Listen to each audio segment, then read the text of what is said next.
we have internet this time, so there is a stream. That's nice. And things have happened just in time for the stream. Good. Just in time for the stream? Was there more things happening? No. I just mean things happen in general. Yeah. Okay, you had me worried there for a second. I was thinking, what do you mean? Do you mean there's something I haven't like actually heard of or something here going on? And there's music restored. I didn't realize it was muted. Apologies for that. But yes, we have a stream. You haven't seen us for now 2 weeks, and that's because of internet being a nightmare, which is fixed, but also not kind of permanently fixed because the engineer who was supposed to show up today to install a new line didn't. I love missed appointments, but it's good enough for us because what we have works perfectly fine, and we also have a shit ton of stuff to talk about, including a couple of very dramatic topics. Very dramatic. In addition to all of the news that's happened. So, hello, my everyone. God. Oh, you got me. Yeah. Is there drama that I don't know about? Maybe there is. Well, Thrall, what does that mean? That's the big question. Yes, so that's what I think is the biggest thing to start with, is that, you know, BlizzCon had a big announcement. Here we go. You get your tickets, but they showed off the key art.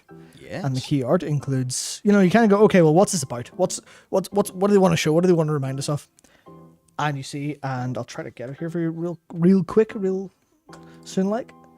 It's all about, like, so the main feature of Shadowlands was Nepal, the jailer.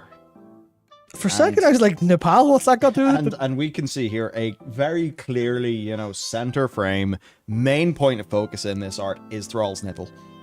You're right. I didn't even notice that. Yeah. That's it. I haven't really looked at the details. I just heard Thrall and went, yeah, it's Thrall. Okay, it's just like looking at it in the way everything is. It's as if the key art's just being like, hey, look at this. Well, okay. Now, it's a little bit early in the stream for me to start talking about Final Fantasy 16. You knew I was going to get to it at some point, but yes. People have been really very interested in one specific part of Clive Rosfield, and that's his pecs, because his chest is massive and the shirt underneath is really struggling to hold them in. So I think that might be like the current thing. If you want someone to like go, oh yeah, that's your character, it's cool. In the same way that like, not in the same way, in a different way to when it was all about, I remember Tracer's nerf. Oh yes. At one point, yeah. Massive I nerf. think the version of that that's like now in the front end for male characters has to be their pecs. And obviously male characters can go topless with no issue, so it's going to be pecs and nipples like whole way down from now. I want to think about like some of the logical choices with this armor that Thrall's decided to wear. You know, if somebody's going to go for his shoulder, you know, go for his belt. But he just has this juicy band. His big fleshy juicy band in the middle. Yeah. And so anyway, Thrall's very defeatable like this, but the thing that matters is that it's Thrall. I'd say with the solidness of those pecs, no. That's armor by itself. That could be true, yeah. So, why is he here? What does that mean? And you might think this is all a bit silly. Take a look at BlizzCon 2017, where we have Jaina, who is a major character, of course, of Battle for Azeroth. And then, which you might actually have forgotten that if you don't remember the start of BFA very much. Because I think of BFA and I think of Azshara, I think of Azshara, pronounced wrong, Azshara, and I think of N'Zoth, and I think of all of that stuff going on, Xal'atath, all of that. But then I did the intro to BFA there again recently for some reason, and I was like, oh yeah, this is all about Jin at the start. Oh yeah, she was the boss. I forgot about that. After Uldir, of course, but yeah. So yeah, she was the main character, the Daughter of the Sea. And then we look at BlizzCon 2019. We have Sylvanas, one of the main characters of that expansion. Yeah, so yes, I suppose the real thing is, what could this possibly mean? So Thrall, right? What was he known for? Well, he's Thrall. He's in his Doomhammer garb, right? And this is the like newer version of the Doomhammer garb. He doesn't have the Doomhammer because shamans currently have that in the bank. Yep, he has his legendary axe from the Shadowlands. No, he doesn't. Okay, maybe I'm wrong then. He doesn't have that axe because he threw it at Helya. So what axe is this? No, see. This is just an axe. No. You've accidentally stumbled on it, Michael. Accidentally? You've accidentally stumbled upon this. Let me ask you a question. No, he threw the axe at Helya. He did. it's gone. Yes. He was very happy with that axe because he made a joke about, not enough shaft or something for the sword because of alliance people that humans use. Very good. Which is very appropriate. But then he throws the axe, hell yeah, that axe is gone for good. Which means, I'm literally just stealing a joke from one of our guildies. He has the axe. How does he get the axe? 11.0 is return to Shadowlands to get his axe back. That's it. Warcraft Thrall's axe. Yeah, that's it. Yeah. All right, return to... I'm ready to go. Honestly, if they said that, I would think, fuck it, they've actually lost their minds. Oh, he got his axe back in 9.1. Yes, we would guess we were all outed as frauds. Damn. No, because what happens is, why do you remember what happened in Shadowlands? Did you like that expansion or something? Ha! So you're actually wrong as a human. That's you told. That might be a bit too much. I think we just pulled the biggest reverse Uno card in history. That's it. We definitely come off looking successful in this exchange. So, is there any significance to this? There has been for the most recent 2 key arts, so I would hazard a guess that, yes, there is some significance to this. The Thrall is likely some sort of decently important character in this story. Now, what could that mean? Certainly, Blizzard are likely aware that they've stumbled away from core Warcraft, and maybe if they want to get that back, Thrall is a not unreasonable character to choose. That's one angle. And also, who is Thrall, and who's back on the creative team? Chris Mattson. Yes, double Mattson. Thrall is, of course, notably not really doing much in the current expansion, so it's not like we can really tie this into a Dragonflight thing. So it's got to be Thrall. Now, the thing is, when we think about next expansion ideas, I know a lot of people think about Lordaeron, a lot of people think about Yrel and co. just busting out of that portal, and a few other things. People maybe think about some Void Invasion. Not a massive amount of Kalimdor stuff is thought about, though. No, not at all. Because there's nothing happening in Kalimdor except for the time that something did happen in Kalimdor and no one liked it. It's the really good continent that they forgot. Yeah, but it's always been the case that they never had any super great ideas for what to do with Kalimdor. They kind of tried and then didn't really get anywhere with that, ultimately speaking. So it just kind of went a little bit nowhere. It was always the one that in Classic specifically, and even in Hyjal when it was, or Hyjal, hello, even in Cataclysm when it was developed with the likes of Hyjal and Uldum and stuff, it still wasn't developed quite as much as, like, lore-wise and background-wise in the way that people care about as Lordaeron and Eastern Kingdom's always been. Yeah. Kalimdor was oh yeah, that exists in the game. What do we do? I guess obviously Thousand Needles is really cool. And you go down to Gadgetzan, that's kind of neat, like all the trolls and Tanara stuff. But a lot of it was historically just, here's some big unfinished, big open empty zones. Go up to Winterspring at level 58 and then just kill mobs because we ran out of quests. Sorry about that. Whereas obviously Eastern Kingdoms is a lot more developed in that sense. But it is very much that, it is that fun thing of, you could do a lot more with Kalimdor. I don't think they want to, because they're going to be looking at what they can do that builds on lore. And there isn't too much in Kalimdor, at least nothing exciting. There's really cool stuff in the background, like all of the Centaur stuff in Desolus. There's whatever the hell Feralis was. There's Felwood. Why is there a place that's still called Felwood when we've stopped the Legion? It's just called Wood. Yeah. It's the new 11.0 Defenders of Wood. I mean, technically, It's called Wood. You could say that about a large part of Eastern Kingdoms, where it's just like, right, the plague is gone. Welcome to Westlands and Eastlands. Obviously, we know it was called Eastfield before, but still, it's like, welcome to the lands. Like, where's Felwood? Okay, we're going to reclaim Felwood and cleanse the demonic threat and give it a new name. That stuff might sound pretty cool, but I don't think they'll ever really bother to do that, generally. I think anything's going to be Eastern Kingdoms focused or Lordaeron focused or somewhere else entirely. And that's where I think the land's formerly known as Plague. That's a good one. That's great. The woods formerly known as Fell. That's perfect. But no, I think realistically there's something interesting about what Thrall been there actually means. Oh no. Oh no. You can hear that, can't you?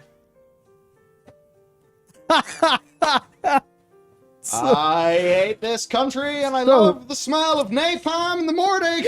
Yeah, so what you're hearing now is a marching band.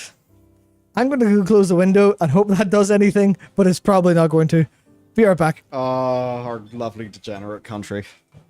I don't even know if you guys can hear this. The noise gate. Some may even say the noise gate is slightly too aggressive, but we have an aggressive noise gate on, so there's a chance you may not hear. They definitely can. Okay. That was surprisingly effective. Yeah. Cool. Oh, you can't hear it. That's interesting. Damn. That's actually wild. Oh, that means that the cross-community broadcast funding that we were going to get isn't... we're not going to get that anymore. Shit.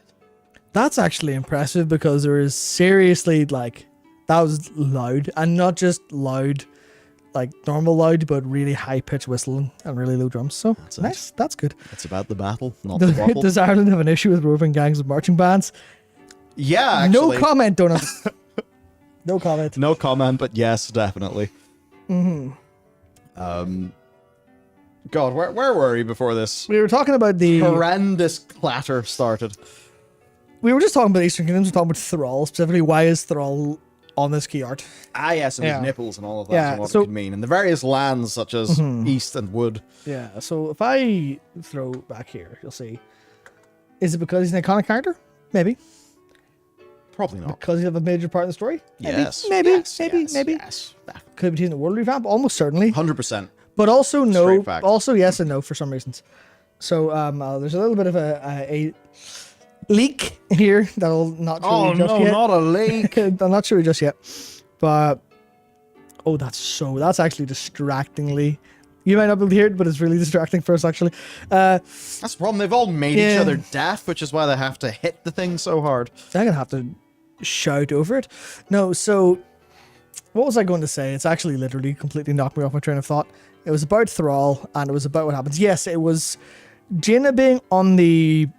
Like, for Jaina being on the key art, you kind of go, well, what... If you take it to the, like, logical extremes and go, well, what could it mean for Jaina?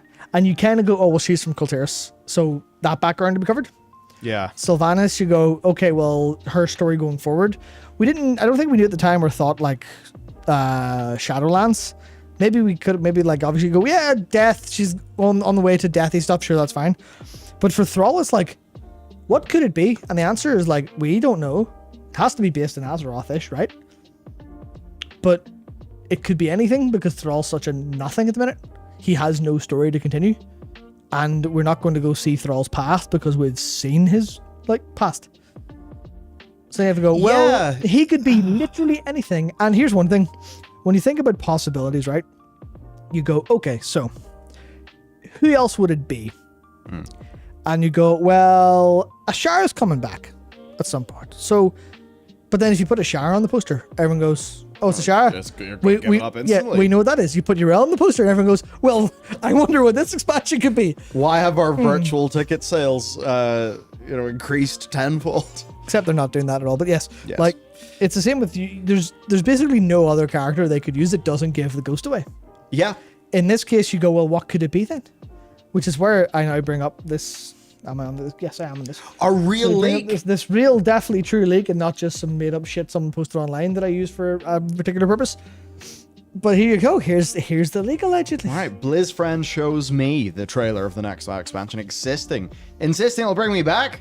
Shows the Dark Portal turning light. Shows Stormwind and Silvermoon lowering their banners and raising Draenei Narui ones. Shows Alliance and Horde players working together under a Thrall-led faction against the Alliance. Shows 0 new fucking zones, just old revamps, MFW. I don't like this bullshit at all. What a twist. Yeah, so they're definitely a WoW player. This is definitely true. Yeah. 100%. But it does actually, like, I know that's clearly not real in any capacity, but it does make you think if it's Thrall, it could be anything. It could be full world revamp. It could be as someone pointed out, could be a return to Outland. Or it's like, hey, we're going to go see Outland stuff. It could be taking up, like, the light stuff because of his connection to Garrosh. And, oh, here's a Garrosh I can do right by saving him from whatever problem. There's so many, like, number of things it could be. And we're just kind of like, cool. You've actually broken our speculation machine because there's too much possibility. But fantastic. Yeah. The other things for BlizzCon, basically it's $299 to go there, which is an increase from $229, which is what it cost last time around. But you can get the $799 Portal Pass. Woo! Yeah, go to the Portal Pass Lounge for private viewing, private concessions. Oh my god. Gameplay experiences, concierge support, meet and greets with Blizzard employees, and more. Wow, it's like one of our titles. Incredible. Yeah. That is easily 800% value. And only two tickets a person, which is interesting. Half the usual for. Same as, same as FanFest this year. Which is like, I'm annoyed because like FanFest was absurdly expensive. And now, obviously, like BlizzCon was expensive before, but it's still like that's also like very expensive. You're like, damn, like we're getting a lot of people are getting priced out of going to events, obviously because there are too many people who would like to go, and it's kind of like a mixture of a cost control and also we're putting in so much like money into the show, we have to earn it back by having high prices. But it's still like, man, I see those prices and I'm like, that's kind of sad because you don't get everyone on the planet who wants to go be able to afford it. Definitely be priced out. That being said, like at $229, they were getting, I think, 40,000 people for BlizzCon 2019. Yeah, it's a really big con. And one thing is to actually notice. I don't know where it is. We have it in here, but they talked an awful lot about how much they have. Like, yeah, they have stuff here. Where it's like, make it more experiential than ever before. It'll be a one-of-a-kind immersive experience, bringing attendees into the universes. And it feels like they may be trying to make it a little bit more actual, hey, here's it being full theme parky. Not like, here's rides and stuff. But like, here, go through the dark portal in real life. But definitely like more, hey, this is more of a series of art installations that are going to make you feel things in interesting ways and stuff like that. As opposed to just, here's a load of shit happening. Which I imagine makes a lot of sense for how they want to portray things. But also I noticed it was a video on their Life at Blizzard Twitter page. Oh. And they showed, it was a Diablo 4 like launch event they had. And it was actually kind of like really crazy, the amount of stuff they had going on for like an internal launch party at the campus. And it's like, and then they talked about like their experiential team, like thanks so much to our experiential team for bringing this to life. And it was a load of like fire jugglers and stuff like that. And this like crazy decoration and all this like generally just, you can tell they put an insane amount of money on it. And you're like, damn, that's their experiential team is clearly a big team and clearly very strong. So it feels like it actually at BlizzCon would be cool in the spectacle sense, as well as just like go hang out with a load of fucking nerds, which is obviously one of the best experiences you can have. They're kind of going for the experiential angle, which is trying to upsell a little bit. Because, I mean, $800 is a lot for a pass. Like, but concierge support implies that it is literally the premium thing and not just, do you want your $300 pass or your $800 pass that comes with a mount? Like, is the concierge located at a mission table? Or that's what I want. Or they give you an adventure journal that has a PDA in it. You open it up and there's a PDA, like, whoa. And they say, go, your quest is to eat some food and drink some water because you haven't done that in 16 hours. And like, shit, good point. Pretty traditional con experience, like. Yes. Super chat from Sean. Random question. The Scarlet Crusade armor you talked about, any idea when they're releasing it? It looks gorgeous. Which Scarlet armor was that? It was the trading post stuff. The Scarlet trading post stuff from ages ago. Yeah. And there's been no sign of it whatsoever. So as far as I am aware, maybe he's pulling up something different. I have no clue. I'm just remembering what it looks like. It was the Scarlet set. The Scarlet Shield. Yeah. Yeah. Mm-hmm. So the answer is that's just going to be... New expansion? New expansion! If there's anything going on Lordaeron. Because, while I don't have an answer for you, what I do have is the Scarlet Onslaught, their harbor in Northrend, whenever Matthias Shaw, or whoever it was, went past there in exploring Azeroth. Northrend, it was active with boats and shit. And I think the way it's described is it looks like they were gearing up for something. So, Scarlet Onslaught are coming. That'll be cool. Yeah, if we were to speculate a little deeper on expansion stuff based on Thrall, then it's like, hey, it's a world revamp. It's a return to Azeroth. Maybe it's not a full world revamp, but it's a return to Azeroth-based stories. And what happens if you go, okay, well, return to Azeroth-based stories, and you go, well, yeah, the Scarlet are going to show up in Lordaeron. They've been building that for a while. It makes sense in so many ways for like how you want to take the story forward, and for humans, and for a whole lot of like everything else and that. You're like, yeah, that seems pretty cool as an idea.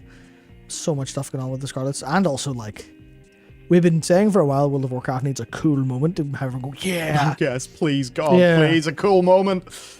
And a cool ass moment would be a couple of Scarlet boats landing on the shore and killing loads of boys, and you going, right, time to obliterate the Scarlets. Wait, they've got a source of power and they're now stronger than us. You could even use that to like foreshadow the Light invasion. If it turns out the Light is empowering them beyond anything you've seen before. So the Scarlets are screaming, and they're like, you know, they're like, their Scarlet soldiers are like mass wrestling half the battlefield. They're like, what do you mean? How are we supposed to fight this? These guys are like zealots in levels we've never been able to see before. They're just like throwing like light, like they've got like artillery that's just light blasts looking like the shit we saw in Revendreth. You're like, what? Why is the Light very strong? What's going on? Is there something here you could see that as a whole build up, like run that as a plot thread underneath. Obviously it's kind of important if they show up when they're really strong, but the A plot could be like, we'll sort that out. We'll sort out the Scarlets themselves and like the underlying like build up, as they're doing now with building up themes of like the Titanic descent and Odin's Light and stuff while they're doing Dragonflight. The undercurrent could be building up for the Light expansion by going, hang on, we need a strike team to figure out what's going on here. And that would all be pretty cool. I'm down. Again, it's all shit I've made up off the top of my head, except for the Scarlet Crusade coming back, because that's been foreshadowed, as well as all the Scarlet Brotherhoods, like the rightful heir to the Menethil line and stuff like that, all being in the background. So and there's I think stuff that story's given Anduin just like pisses off. Yeah. Doesn't tell anybody. I think that's the bit that's weird about Anduin. It's that he didn't tell anyone he was going to leave. He just left. He just walked away. Right? I wonder if they'll actually deal with that, how it kind of should be dealt. Right? Because, like, giving you a responsibility, it's like, oh, yeah, sorry, the king left. Yep. Right? So, yeah, I think that could make all of that, like, true heir stuff a bit more interesting. And I imagine if you have Scarlet Crusaders rallying behind a true heir to, like, fully retake Lordaeron, that would be cool. I wonder if they would bring the Dreadlords back into that as a way of doing the old mirror and change. You can't just do exactly what you did before. I have a funny feeling they would actually do the opposite. I have a funny feeling they would, because a lot of the Scarlet kind of thing was a little bit defanged. When it was, the Scarlets were actually like led down the darkest of the dark paths by Dreadlord stuff. Hang on. What if Lothraxion tries to be like, well, boys, hey, let's work together. And they're like, we fucking seen what you lot do before. And they just torture the fuck out of him.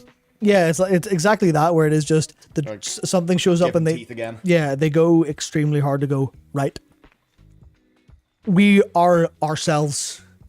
We mean this. We put our leaders are put through the most unbelievable like strain of torture. We're like, maybe not even that. Maybe they disregard. And now this would be kind of shitty because it would deprive you of a main character and like a super massive villain. But even they could just turn around and be like, we don't have a hierarchy here. We're all just dudes who are on the same purpose here. We're all just dudes fighting on the battlefield 5 inches apart. Like, more or less, instead of the okay, well, we have effective enemy force you can imagine. They're purposefully leaderless. Yeah, but you know what I mean? Like, we have a council leadership or something. We don't have one person at the top because that went wrong last time. And that would be like, hey, the Scarlets have character development, but like as an organization. So here's the deal, right? Bunch of Crusaders coming back. Think about movies. Think about that one, what the Ridley Scott did. Now, Diablo 4 cinematic, directed by Chloe Zhang of Nomadland. So, we get to have Lothraxion, I suppose just Lothraxion being crucified or some crazy shit. Bit too heavy for World of Warcraft, but I can see it. No, full go for madness. Anyway, who knows if that'll happen, but, Chekhov's gun, You don't say that the Scarlet Onslaught are getting in their boats if at some point you don't expect them to go somewhere in their boats. Oh no, you do, because that's the World of Warcraft special is, here's a breadcrumb, we will pick this up in the next 15 to 20 years. Yeah. That's it. They haven't defined how big Azeroth is. They're like, okay, they left in their boat 2 years ago. It could be 15 by the time they make it home. You know, like some Monty Python shit. You just see like the little line of their boat. It just fucking squiggles around the place.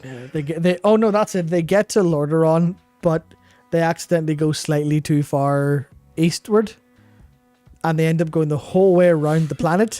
And they have to go visit Avalorn on the other side of Azeroth, win all those fights, amass a giant army, and then come that way. I mean, thinking about them, like they're the ultimate A move people. They just hold the W key, so I could I could see that going on.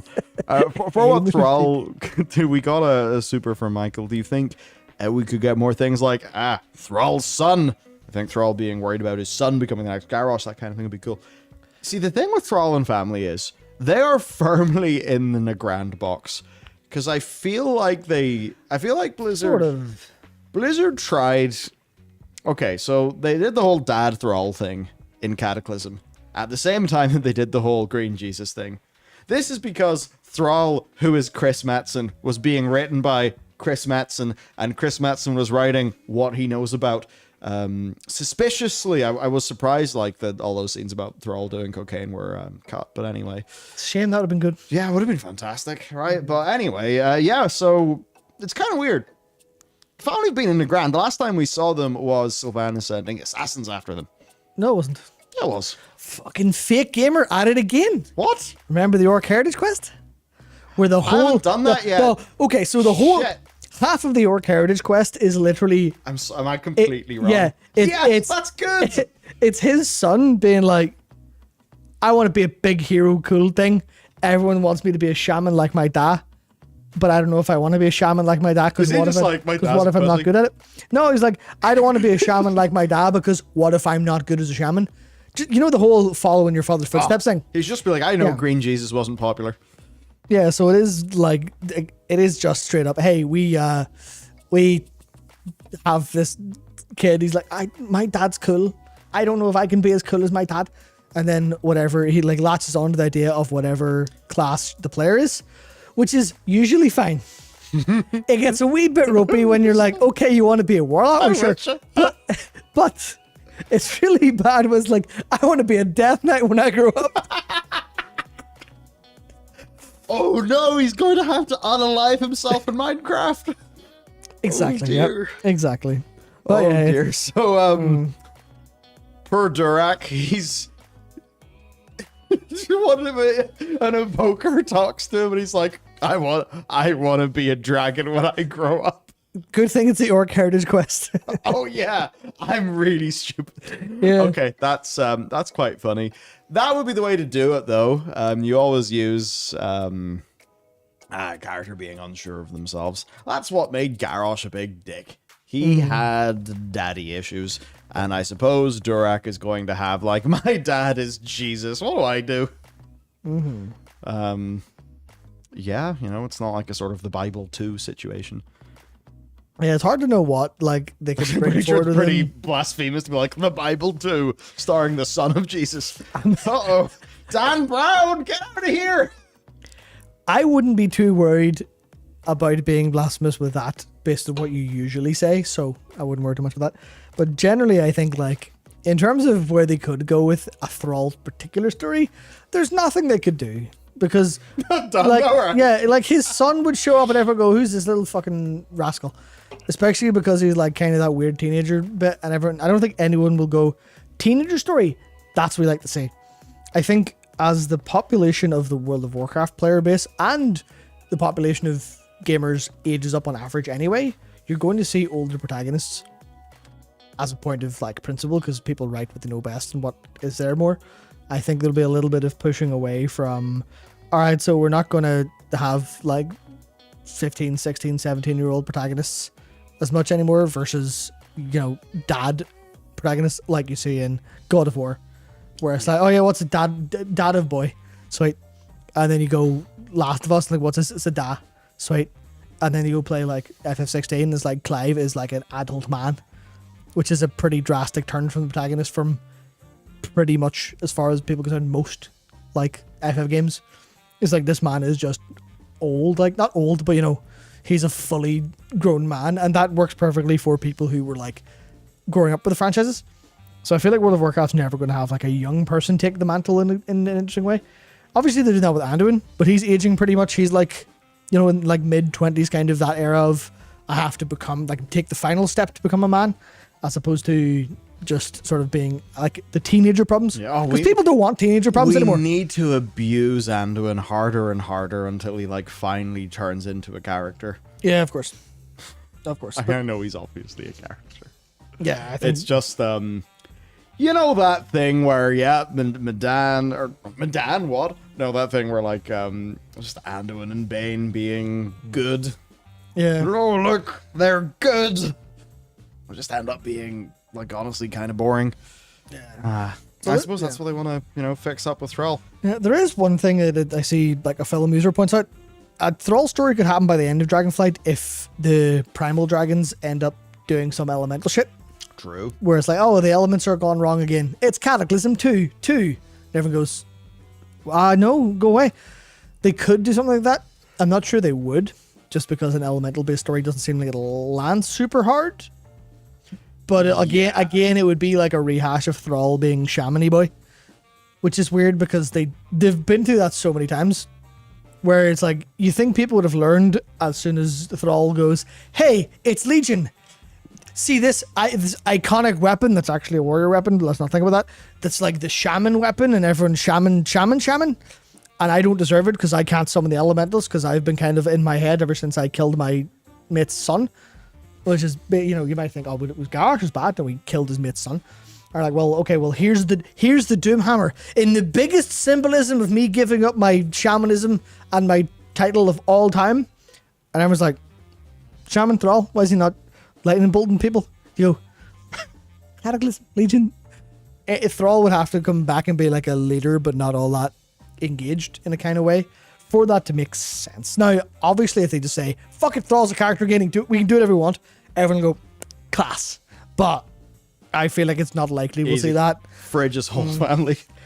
Fuck me.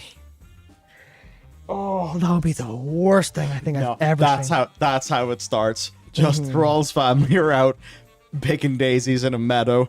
Scarlet Onslaught come and fucking kill them all. See, that would be peak like 2017 writing. You know, it would be really funny if the Scarlet's returning. If you can't hear that, there's something wrong. They're on that street out there. Like, they're literally walking past there.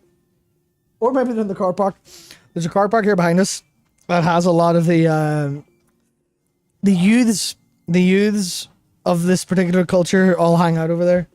So I can't believe 5.56 Nerf blaster. Genuinely can't believe you can't hear that. Yeah. Like, that is definitely the noise gate is so strong. Yeah, but how can they not hear it when we're speaking the noise gate? Like, that's amazing. It's insane. That's really good. You have no idea how distracting this is. This is really bad. I actually might turn the noise gate off for like a little second to see. Okay, yeah, do that. Where do I find that? Where are you? There you are. Properties. Nope, not properties. It's filters. Noise suppression. Okay. Is that our noise right?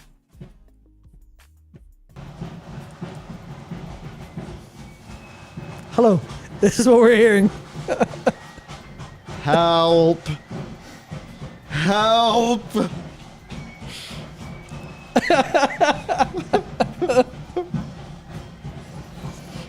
Yep. Yeah, that is literally like, there's a door here behind me, which you can maybe see if I move out of the way. You can see the exit sign above it there, and they're just out in that car park. Yes, I will turn that noise suppression. Thanks, John. Yeah. Why is there a parade? Don't ask that. Don't ask that unless you want a fucking history lesson. All right. He's got to put it back now, or else the stream's fucked. Yep. That's perfect. There we go. Yeah, that's great. Incredible. Wait. There's a little tiny bit in the background, but that's it. That's really good. Really good. Man. Suppressed too much, now we can't hear either of you. That's fine. Yeah. Jesus. I'm really impressed with that noise suppression. That's one of the OBS's filters using like RNN noise. That's really good. What's RNN noise? I don't know. That's what it says. But that's really very good. Really very good. What were we talking about?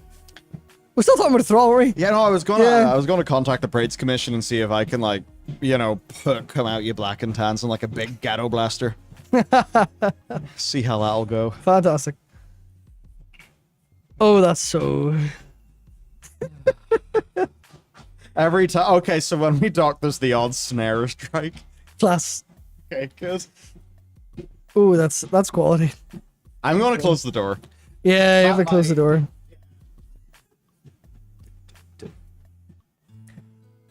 You might be seeing go past me. No, okay, yeah. That's actually very, very impressive. Let me just recombobulate my... That's a little bit better.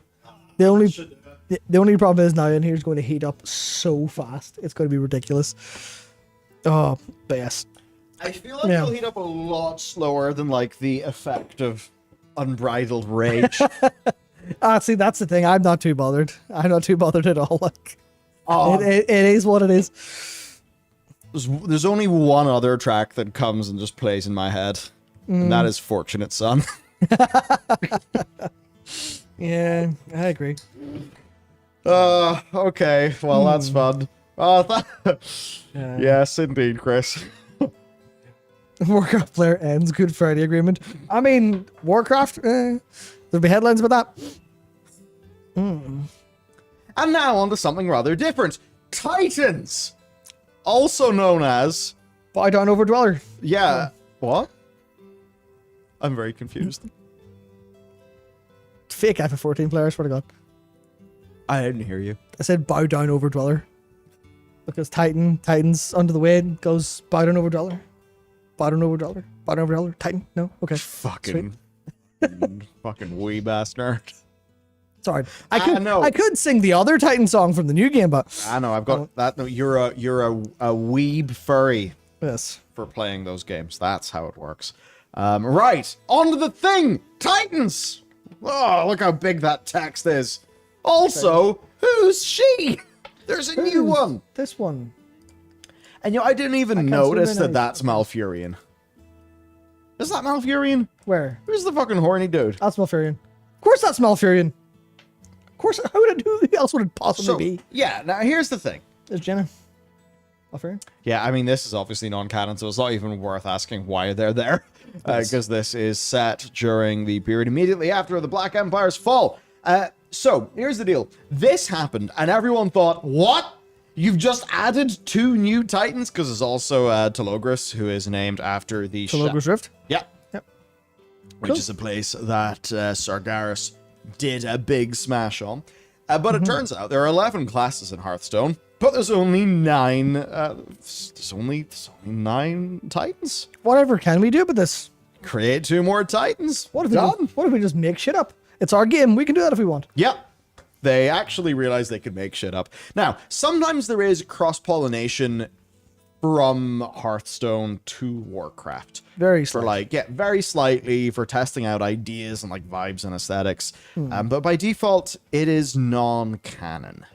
Yes. But, so as an example, Sir Finley and Reno, they are in World of Warcraft. But yes, Reno is not a red dragon in World of Warcraft, whereas in Hearthstone, he is a red dragon. Yeah, so basically, they very intently said this, where if they use an element from Hearthstone in World of Warcraft, elements that does not necessarily imply that that is the same character. We can just take tiny bits of it and go, here's Reno. That's a name, not that doesn't mean that everything that happened in Hearthstone is canon because Reno's there. It's full on just, it's because we said so. It's Blue Dragon. Yeah, it was blue, yeah. Whoops.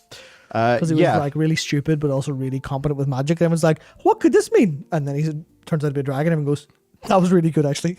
Do that again. We like that. So it pretty much turns out that, yes, Amethyst the Peacekeeper is a peacekeeping titan. I suppose like where Sargeras and Agrimar are like the champion of the Titans. She's just the defend things instead of attack things Titan.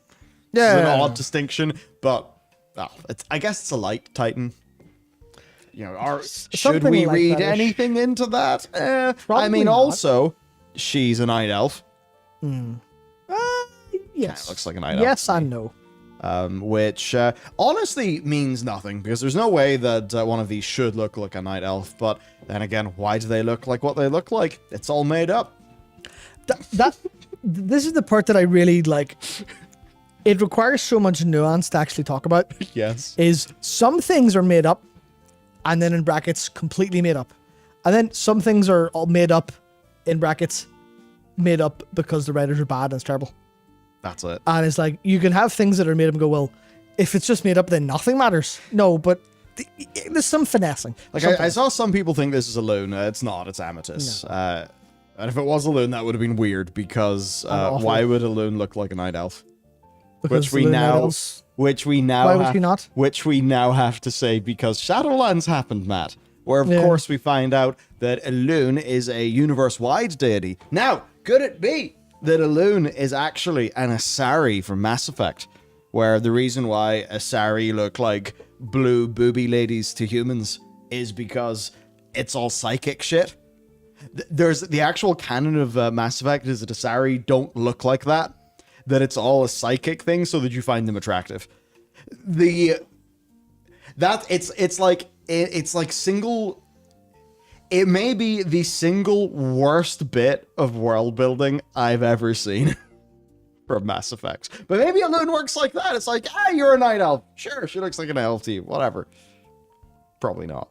Anyway, Amethyst, the Peacekeeper. There you go. Doesn't matter. It's a thing from Hearthstone. It's the year of now. Who cares about Hearthstone? I mean, it's a fun game, but, you know. I think the answer to your question is fewer people than usual. I think probably. Actually, let's look it up on Sully Gnome. I feel like I've not heard a single positive thing about Hearthstone in a long time. Yeah, same. You do not hear much about it. Okay, so I've got Sully Gnome up here, which is some Twitch stats. And, interesting. Okay, so all of its numbers are down. Everything's red. Wow. This is not a surprise whatsoever. Okay, I will put the screenshot just under Amethyst in our document. Come on, Notion. Come on, channel sponsor Notion. There it is. Yeah, so it's like all red. It's not tremendously down. So that's the peak viewers trend line, and it's just flat, I suppose. Yeah, flat at about 20k. So I think it's just more that it's not growing, which means it's dying. Which obviously, and we know how that works in today's video game industry, where if you aren't growing, you're about to be shot in the head. That's it, instantly gone. I think the main thing that I care about from this, honestly, is that there's plenty of cool art that we can use in our videos. Yeah, more or less. That's nice art. I mean, we'll have to, there'll be a bit where we just airbrushed Amethyst out to make the big picture be actual, canon friendly. Yeah. Anyway, yeah, there's that. And of course, if you want to buy the, there's a free Prison of Yogg-Saron login reward, you can buy the Titan Standard Bundle for £49.99, the price of a full video game. And then Titan's Mega Bundle for $69.99, also the price of a full video game now. Oh. Yeah, £1 a card. No, actually, sorry, better value than that. Yeah. Yeah, it is what it is. It's just... But it's weird because isn't Hearthstone Battlegrounds the mode that people actually play? Did they not kill that? No, it was Mercenaries that they killed. Alright, sorry, I get confused. I think so, yes. So but also, they can't monetize that. See, that was the thing, yeah. They spent ages trying to monetize it more. So, okay, I've just went onto Hearthstone on Twitch. Let's sort this by viewers, high to low. We have... That's... I actually don't even know what language that is. What? Is that the auto-battling mode? I think that's the auto battling mode. So let's see. The biggest guy, who's good damn it, is doing yeah. Actually, it's all battlegrounds. Mostly battlegrounds.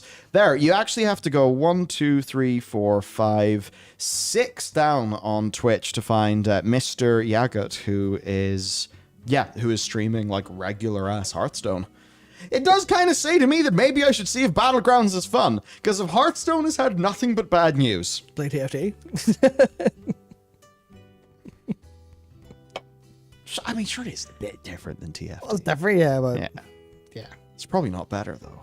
But it's probably fun for what it is. Fuck it, maybe I should give it a go. But the problem, right, is it's not monetized. It's only cosmetically monetized, whereas all the other modes of Hearthstone are directly monetized by buying card packs. Yeah, and that's because you can't. Yeah, and it's this tricky thing then of like they've got to squeeze the people who are not playing Battlegrounds more and more, because Battlegrounds just doesn't convert in terms of money, because it's like, who gives a shit about a legendary card if you're a Battlegrounds player?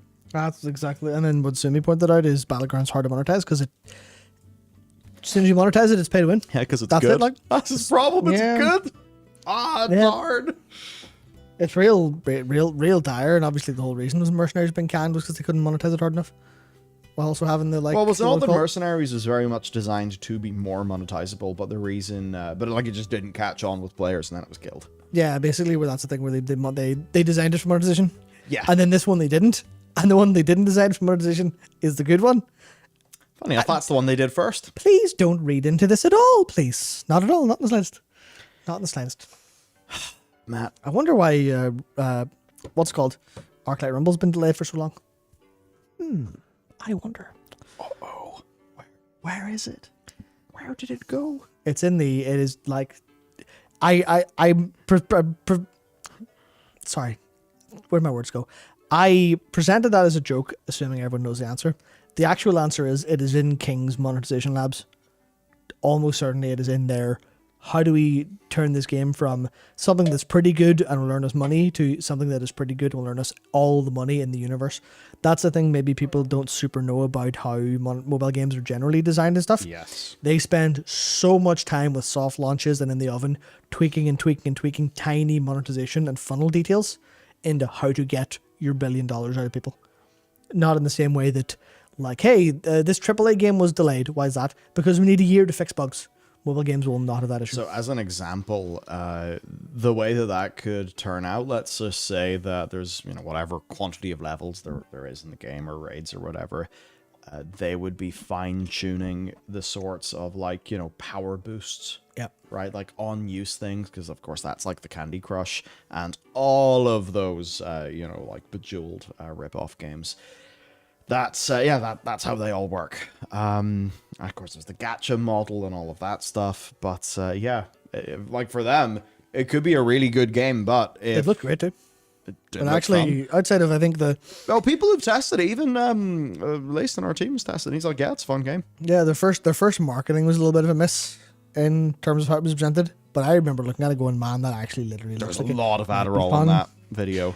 I mean, they were amped up. That being said, like, if you ask me, like, hey, your job is to get on camera and promote a mobile game for Blizzard Entertainment, I'd just be like, all right, here's my spray, like fucking Mad Max, just spray paint myself, go completely mad. Because, yeah, it's a tough sell. Things. World of Warcraft things. Let's talk about them. It's a matter of time. That is the new patch 10.1.5 cinematic that is featuring a sleepy Nosdormu who's realized he's actually came sort of to the end of his life. Sad. Yes. Exclamation mark. Sad, but for a thousands of year old, looking dude who was, of course, voiced by Martin Sheen in The Cataclysm, he must use his face moisturizer well. I suppose that's the power of it being a visage form. Oh, yeah. Yes, they all do have unsettlingly soft and smooth faces. That's a good point. Look how smooth his face is. Oh, jump scares. Oh. Old lady in the walls. Yeah, indeed. See, that's exactly... Now, should I... No, okay. Oh, hang on. Whoops. Oh god, what have I done? What have I done here? How do I fix this? Where's the keyboard? Cool. Technical difficulties. The technical difficulty is that I'm dumb. Anyway, yes. Very good. Well, we can go through a little bit of this sort of frame by frame then. Yes, because Daco's done a good ass job. Yes. So, right, this is the whole thing. He's always seen the hour of his death. Now it's getting close, though, and he's pretty much being freaked out by it. What do we see in the jump scares? Well, the first thing is Iridicron. For like 4 frames or something. Yep, so we get a small amount of Iridicron. Then, of course, Wormrest. Then... It's Eisen from Bleach. I mean, Chronolord Deus. Some old Zoomer. Yeah, it's Chronolord Deus. That's what he looks like. Those glasses are ridiculous. I think they're fantastic. Oh, I think it's fantastic, but like he looks like a Final Fantasy character design for some reason. Because I think it's just because of the sharp face and the over the hair. top. Yeah. That's the thing that I've realized. The way that you do an FF character design is you never have only one hair option. You always activate 3 at once. Yeah. So he's got that. Next thing we see is the end time. Now, how, Matt, pray tell, could this be relevant to current events? Let's see. Will this cinematic actually tell us this if I scroll down a little bit further? What's that? That looks a little bit like Bun Sam, if you look hard enough. But that's unrelated. Because it's actually an infinite dragon. Or at least some sort of a dragon. Who could this infinite dragon be? Oh, I don't know. In the context, I think it might be Murazond. And you know what happened to Murazond at the end time? Dead. 5 players, 5 adventurers used the hourglass to reset time a few times to get Bloodlust back and all the girlies and killed the shit out of him. And then Martin Sheen had a death cry and that was it over. Theory. Yep. This Nosdormu. He ain't Martin Sheen. He's a different one? Martin Sheen Morrison's a different guy. Fantastic. We've worked it out. So obviously in the new dungeon we do not kill Morrisond. I suppose we technically have already done that. We set him loose here. Which will be interesting. See, the thing is actually, well, I don't know, I imagine. You haven't done it. No, that's what happens. Yeah, no, that's not true. The things will go in motion, right? To be the start of that character. No. No? No. I've not. I've assumed that that's what the encrypted quest content is going to be. Yes. Ah, okay, good. Yes. So, that's what I was getting at. Yeah. We don't know what, like, having done the dungeon on, like, PTR, there's a lot of things we can infer in terms of where the story's going, and some, like, there's definitely parts and I go, oh, that's actually really big and interesting, but it's only, like, it's not a big event, it's only, oh, there's some plot points, like, put in.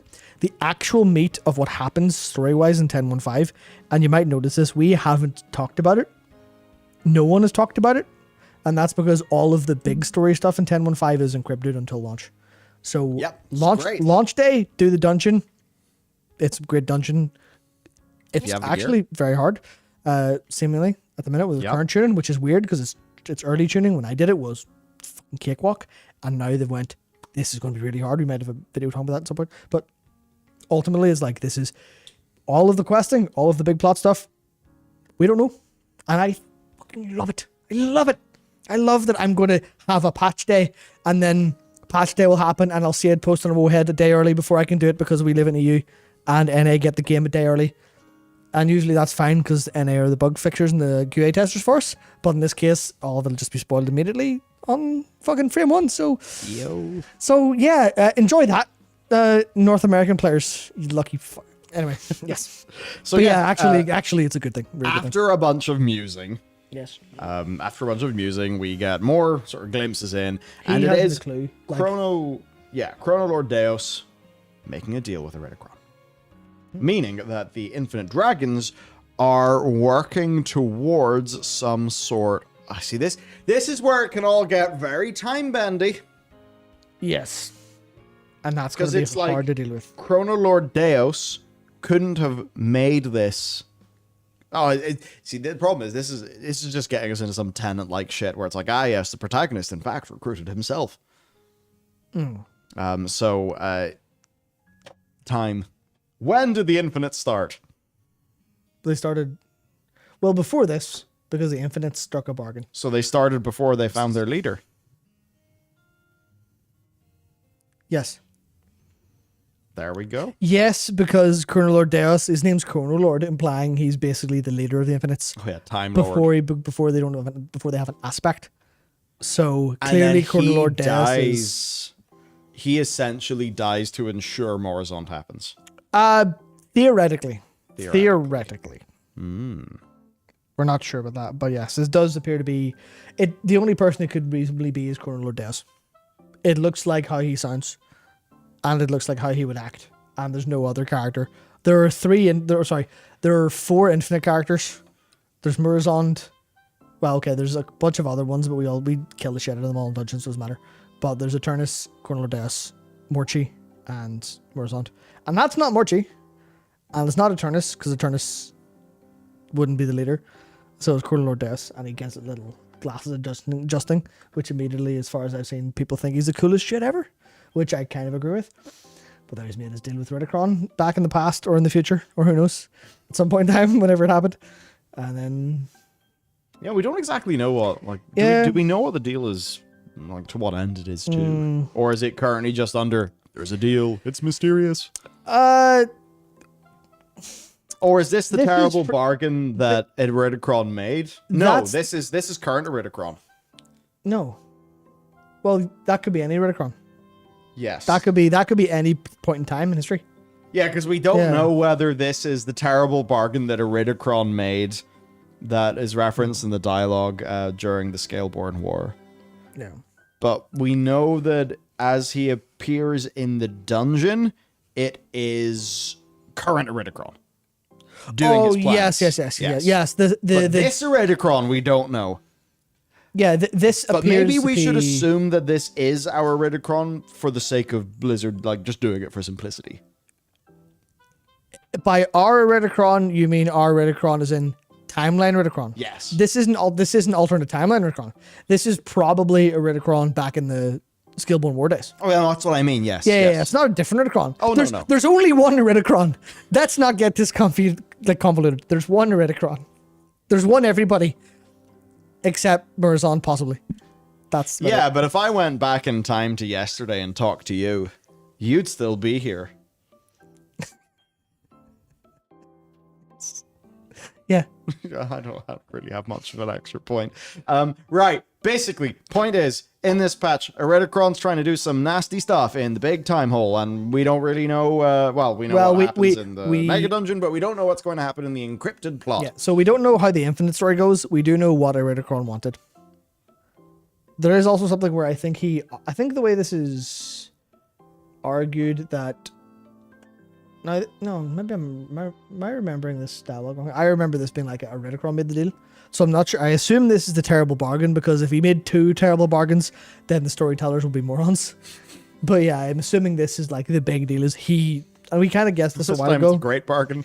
Yeah. We got ripped off last time. Yeah, so that's why I lost the Scaleborn War. Yeah, which means he lost the Scaleborn War knowing that this was probably going to happen in the future. Which brings all of my thoughts about him. Because he's a tactician, because he's cold, nothing has bothered him since, he knows what's going to happen, etc, etc, etc.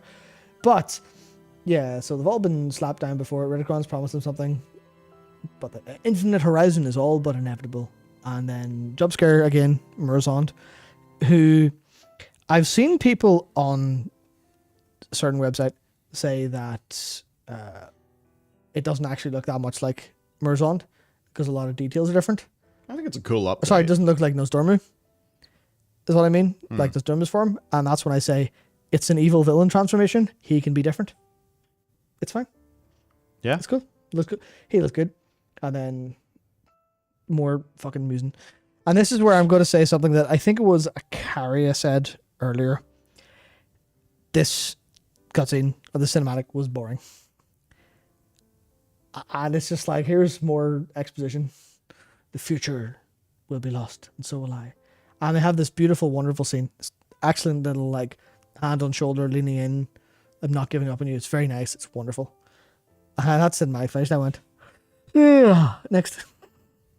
Just because I'm like, when is something going to happen? Please. Please. And I know the answer is after the dungeon.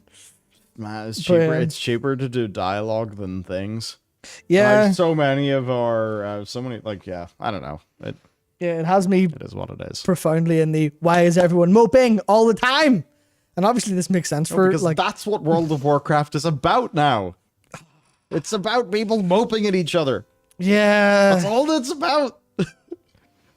Yeah. Like I thought it was like pretty okay overall. Just because like this is a moment where it doesn't feel unearned, given like, you know, we know this character's always been tumbling towards this fade. Yeah. I was like, why is everyone moping? Where's the heroic stand? Where's the incredible action? Where's the Alex Strasser going, we will find a way to save you?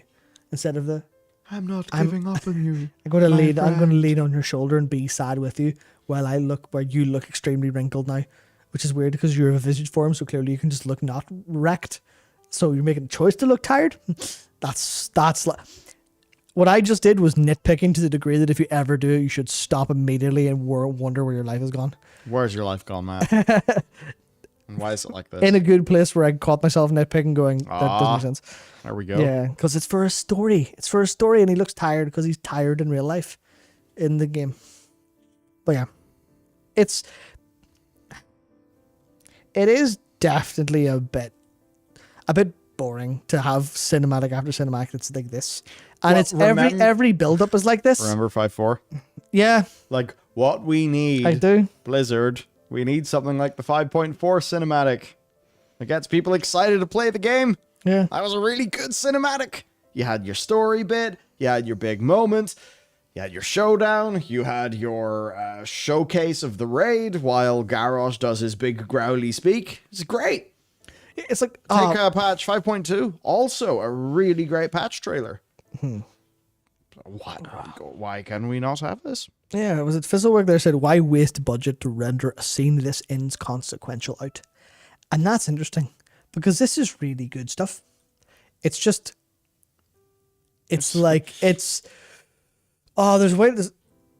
Am I going to say the most insane thing of all time? I think I might say the most insane thing of all time. You made the wrong thing good? No, yes, but no, because this is actually good, right? Oh, but yeah, I'm going to say the most insane thing of all time, I think. This is like, should I? Yes. It's the video game equivalent of Blizzard saying, let them eat cake. Where everyone is starving for some goddamn bread. Everyone wants some action. Everyone wants something that feels cool and amazing and interesting and strong and powerful. And here's a hero doing hero things. There's a villain doing villain things. There's some actual like shit going down in a way that you're like marketing it. But instead they're like, why do you want action? Just have more of the thing you already have loads of that doesn't fit with your need. It's like, oh, you're really, really, really thirsty. Here's some fucking sand. I don't know. It doesn't make sense. But you know what I mean? It's like, it's lost. Yeah, I've lost the plot. My marbles are well and truly gone. But you know what I mean? When it's, we want X, and they go, here's some more Y. They're like, but I want X. It's like, sorry, all we have is Y. Instead of just saying that, we had a bizarre analogy about bread and cake. It's all empty carbs anyway, so it doesn't make sense. Yeah. But then it wouldn't. My brain went to let them eat cake, and I thought I had to say it because I thought it would be funny. But yeah, fundamentally, I actually think they just need to have something a bit different, because even my gut reaction was, that's really good, but I don't care. Which is really unfortunate because it's really good. It's just, I don't care. And that's the part where it's like, yeah. Yeah, like it feels like a huge amount of wasted effort when I go, that's good, but I don't care. It feels unearned because... It's like the concept feels earned because we know that's where Nosdormu is going, but the actual thing itself doesn't really feel earned because Alex Strasser has been a fucking wet blanket of a character since she, I guess, did something when we were like level 62. Yeah. She did something then, and she's been really bored. She's like, but Unity! Oh, She also kind of jobbed a bit when she did fight Razagath. You're like, cool. Yeah, so Alexstrasza has been just a Jobber, like. pathetic waste of a character so far. Nosdormu's also been very passive. So it's like, if this was the thing that was happening after, like, the Dark Middle chapter in his expansion arc, sure. But it's just, like, there's not much storytelling in it. It's just like, there's the thing. Yeah. There's the story, but it doesn't feel like the complete emotional arc, I guess.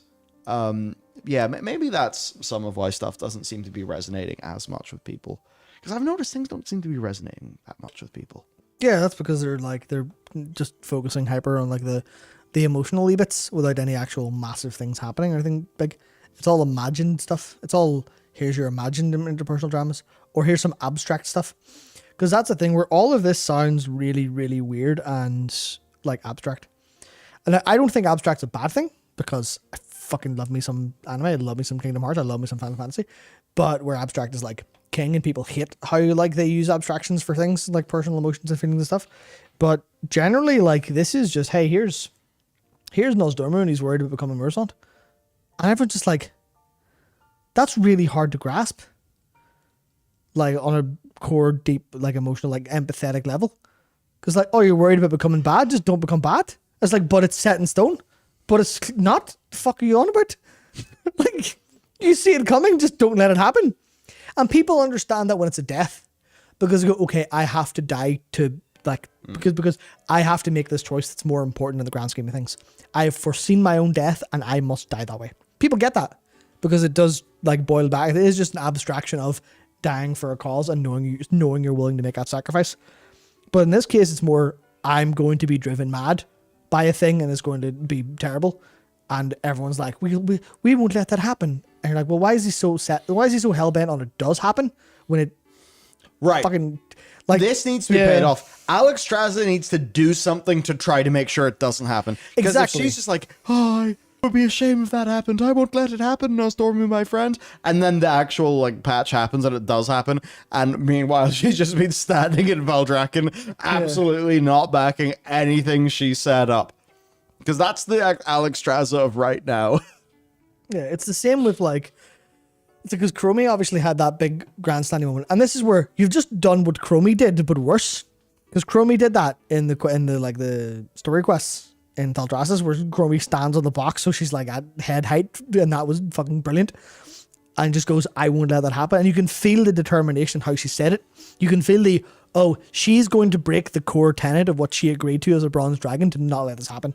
And everyone understands how, like, heavy that is, how important it is. It's really important that Chromie is going to do, we all, like, expected her to become Morchi, or to do that evil thing, or like Eternus to turn out to be Infinite Her, because she becomes the infinite version of herself to, like, ultimately stop Murasant, or to stop Nosdormu from doing it, or, as I imagined at some point, expecting him to, like, become Murasant but intentionally and accept becoming Murasant, and that way he doesn't lose who he is, but he has the same, like, he does have the infinite form.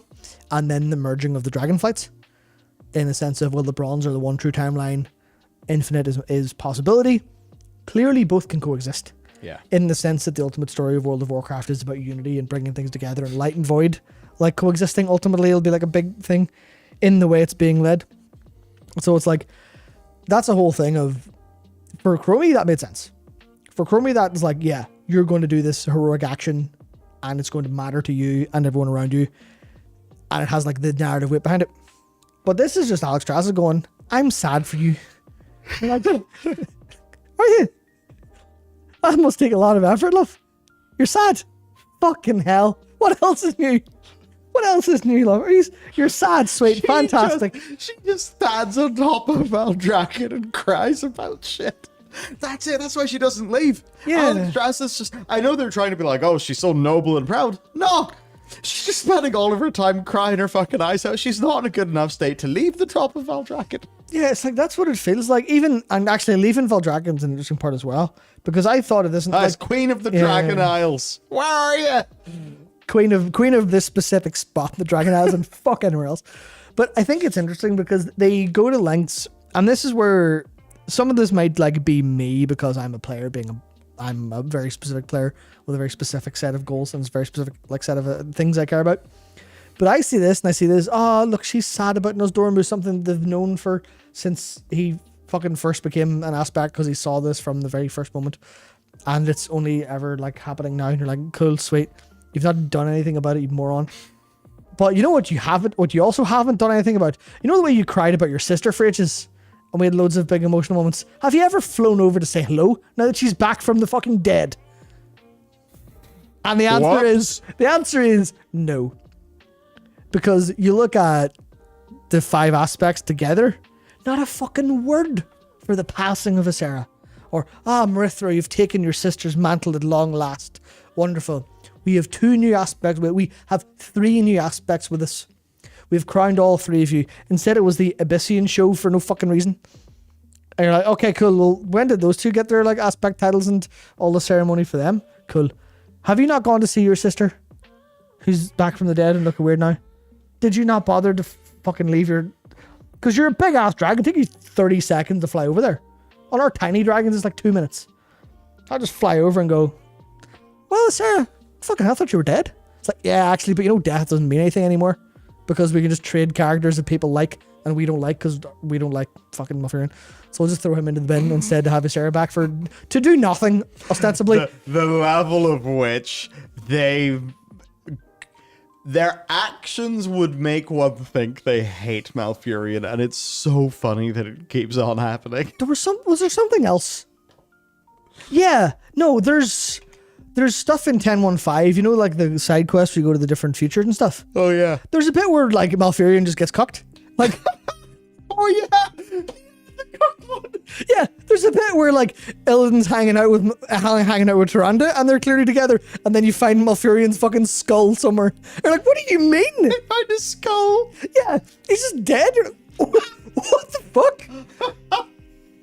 Like, Jesus Christ! It is so like you read a good war, and it's all just like. And Malfurion's eyelids, or like Malfurion's eye moved slightly to the left, and the very forests themselves shook and killed all the orcs. Like, they treat Malfurion like he is the strongest, coolest, most dangerous druid you could imagine in that book. And nowhere else has he been even a slither of cool.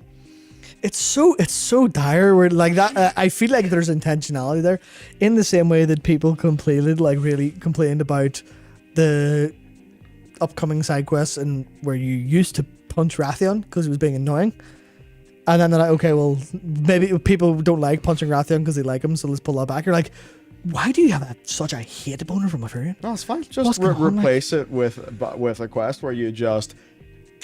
Fucking give Abyssian a handy under the table, because it is the Abyssian and I don't know, the Abyssian feelings game. Yeah. And it's really bizarre because it's like we're not trying to say that no, Warcraft should be ugh, the hitman with bat. Like, no, obviously you need emotionally intelligent stories and stuff. I think it's just, oh boy, it's the only thing they do. Yeah, it's the... Where's the Warcraft in Warcraft? How many moments of true spectacle have there been in this expansion? Yes. Or like, you know, real big turbo strong plot moments. Like, I know there's been some, but I don't really feel it's been. Yeah, it's definitely been like. It's that weird thing. Good quality, but really boring. And that's what the A-plot's been. Yeah, it's like fundamentally a lack of balance. Yeah, they need to show. They need to show shit. Like, so much of our stuff is just people being like, I have emotions for you. That's good, because I have emotions for you as well. Yeah, and I like... Some of that's okay. It sounds like I really hate that stuff. But then it gets to the point where it's like, just have some subtext in your vocal performances. Exactly, that's one of the big things where you didn't need to do this whole cinema. And I bet everyone in the cinematic team like was really happy about this. And they got to go to so much effort to like make sure the scene here where Alex leans on they made the wrong thing good. It's the wrong thing to make, but it was really well made. Yeah, and it's like the wrong lessons from seeing how the rest of the industry is moving. Because I think there's a lot of emphasis on this stuff in modern games. And I think it comes down to like maturing in the industry in some capacity, but like God of War, I think, is one of the best examples, where God of War 2016 had some very, very, very good spectacle in it. You had the big dragon fight, it was really cool. You had the like opening boulder fight. Those were very, very strong, very like, oh holy shit, this is huge. But the part people remember a little bit more is like the first bit in the opening when, I can't remember what happens, but his name Atreus? Yeah. Does like I think it's when he actually does kill the deer or something. Yeah. And Kratos like goes to put his hand on his back, but then like hesitates and draws it off. And then later on in the game he does it properly and you're like, yeah, character development, let's go. It's like, if that was done in World of Warcraft, it would just been, boy, I have a complicated set of feelings about you, but I'm working through them. Yeah, whereas in this case a little bit more like, yeah, okay, here you've got some of that going, but you don't have also all of the bits where you're like punching Baldur across like half of fictional Norway. Yeah, like that worked because there's a lot of stuff that worked because of like the fucking brutality and craziness of that Baldur fight. Yeah. Yeah. It's like they didn't, Akaria puts it right, they didn't forget the spectacle, and it's in this they kind of are forgetting the spectacle a little bit, which is annoying because it is just, you need two halves to make a whole, and they've got one really good half and then a big empty half, and you're like, whoops, sorry about that, which is like frustrating, but I have hopes that they understand this problem.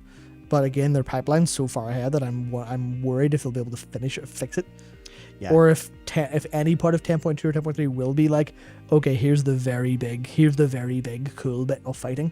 Maybe there's something at the end of this where Murozond or Ridicron do something crazy. Maybe there's something absolutely profoundly epic with Galakron at some point, or like they've got a huge finale with a Ridicron happening. But it feels like they've kind of, if they are doing that, they're putting a little bit too much weight on the one moment as opposed to making sure there's lots of cool moments. It is just. So we need storytelling, not just like things. Yeah, that's basically it. Yeah, just stop moping for like 2 minutes and do something cool. That's literally all you need. But pipelines, etc., etc., etc. Will they be able to? And I'm sure like they know that they're not going to be like, no, there will be no action in Warcraft. They're clearly not doing that intentionally. It's just a matter of where they've put their focus, and they've put their focus single-handedly into doing this, which is a result of direct feedback of people saying, why are you not doing this? So it is a little bit of... That's why I don't understand. Like, the main problem with Shadowlands wasn't that it was, like, edgy or anything. It's that it was really bad. Mm-hmm. Like, something can have edge and grit and roughness. It's got to be good. Yeah, and like, I think the problem there is that it was a bad story, badly told. That's the only thing to internalize.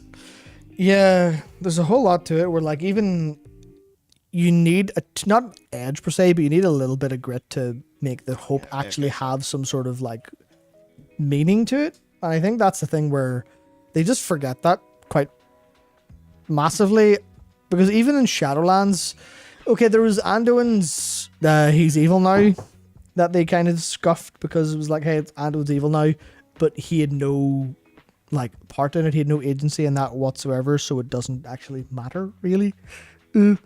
So why does he have an arc about being evil when he wasn't actually evil by choice? Let's not think about that very much. Maybe there's something there, because obviously they had like the philosophical battle between Sylvanas and Anduin that didn't really end because the jailer fucked it up. But I think there's a little bit of that where it didn't really have the biggest, grandest stakes outside of the sigils. Oh no, the jailer's getting the sigils. And I think it's been a while since there's been that stuff. Legion, obviously completely understandable because big things happened. BFA, understandable enough because of how things were fighting back and forward. They just kind of blew it a little bit away with Teldrassil and how that kind of overshadowed everything else. It felt warlike in the middle. Because Azerite was like, oh, this is a big thing that's going to wreck everything, and it didn't really turn out to feel like it did that way. Can they even deliver a proper A plot line with the development schedule they have? I would say almost certainly. It's just about, like, getting the right balance of things done. Because they have they've fixed all of the problems of, like, none of the shit mattering in Shadowlands, because now stuff does kind of have boundings and has emotional weight, and, like, characters are really important. but it is just they kind of need to deliver things a bit more pizzazz to it, a bit more effort to it, a bit more, not effort, that's the wrong way to put it. They did deliver a bit more of a actual punch, which is what they're really, really missing more than anything else. What happened to Frack? Good question. We'll find out in 10-2, probably. It's very weird. It's very interesting how, like, that's just literally, that plot's just like dropped like a rock. I'm assuming something was cut there. We might even already be seeing some of the issues with like team size dropping and stuff and leaving because game's dead. Just because we're bringing back Frack. Bring back Frack. Where is Frack? Bring back Frack. Where is Frack? If you can turn that into a 3-letter slogan, you can make anything real. BBF. Sounds fine. That's it. Yeah. I was going to start chanting "Get Brexit Done." Remember that era? Yeah, good times. Yeah, so like, here's the next big thing. But again, I'm so worried about Nosdorm. By the way, when we point this way, our monitor, what you see, we see in the thing. Notion's up there. So, where's Farak? And Alex Strauss is like, I'm not giving up on you, friend. And what they really could have done for a maximum comedic effect is just have a load of Wilhelm screaming in the background and a big burst of fire lighting up their faces at nighttime because Farak's still burninating the countryside. And I was like, sweet. Where'd that story go? Blizzard, how is your storytelling this sloppy? Fire exit, that's it. Fire exit happened. Huh? Fire exit happened. Fire exit. Oh wow, there's so many levels to that. That's good, yeah. That's really good. Brilliant. Yeah, it's insane. There's just Tuskar getting turned into fuel left, right, and center. He's preparing for something. He's preparing for his big set of Deathwing armor. It's just that he's burning down the countryside and everyone's like, cool. We stopped that from happening. Did we? I don't know. Did we stop it or did we slow it down? Did it happen? Because the fusion camps are still happening. Did it happen? Did it not happen? Yeah. Does it matter? Was it? No, that's it. They made the patch so boring that players left, so that whenever Farak did return, the armor made sense. Yeah, it just. I'm so horrified. I have a tell video today. There was, yes. About Don't worry, that's in the doc here for us to cover. Oh. Yes, because it was very interesting points. So it did. I cannot believe that Blizzard's paid shills have turned tail. They must work for Rupert Murdoch Gaming now. The old RMG, like. I always suspected. RMG, yeah. No, that's the part where, like, where's Farak gone? That's a bit. There's clearly issues with this story, like, development internally that's kind of frustrating because all of the individual parts are done good. It's just like, hey, you've painted, like, jigsaw pieces and you very intricately painted them, but half your fucking jigsaw's missing. This is why it's useful the way that FF14 conceives things as, like, there is the main quest. The main story goes forward in every patch. Then there is the raid quest. It goes forward every second patch.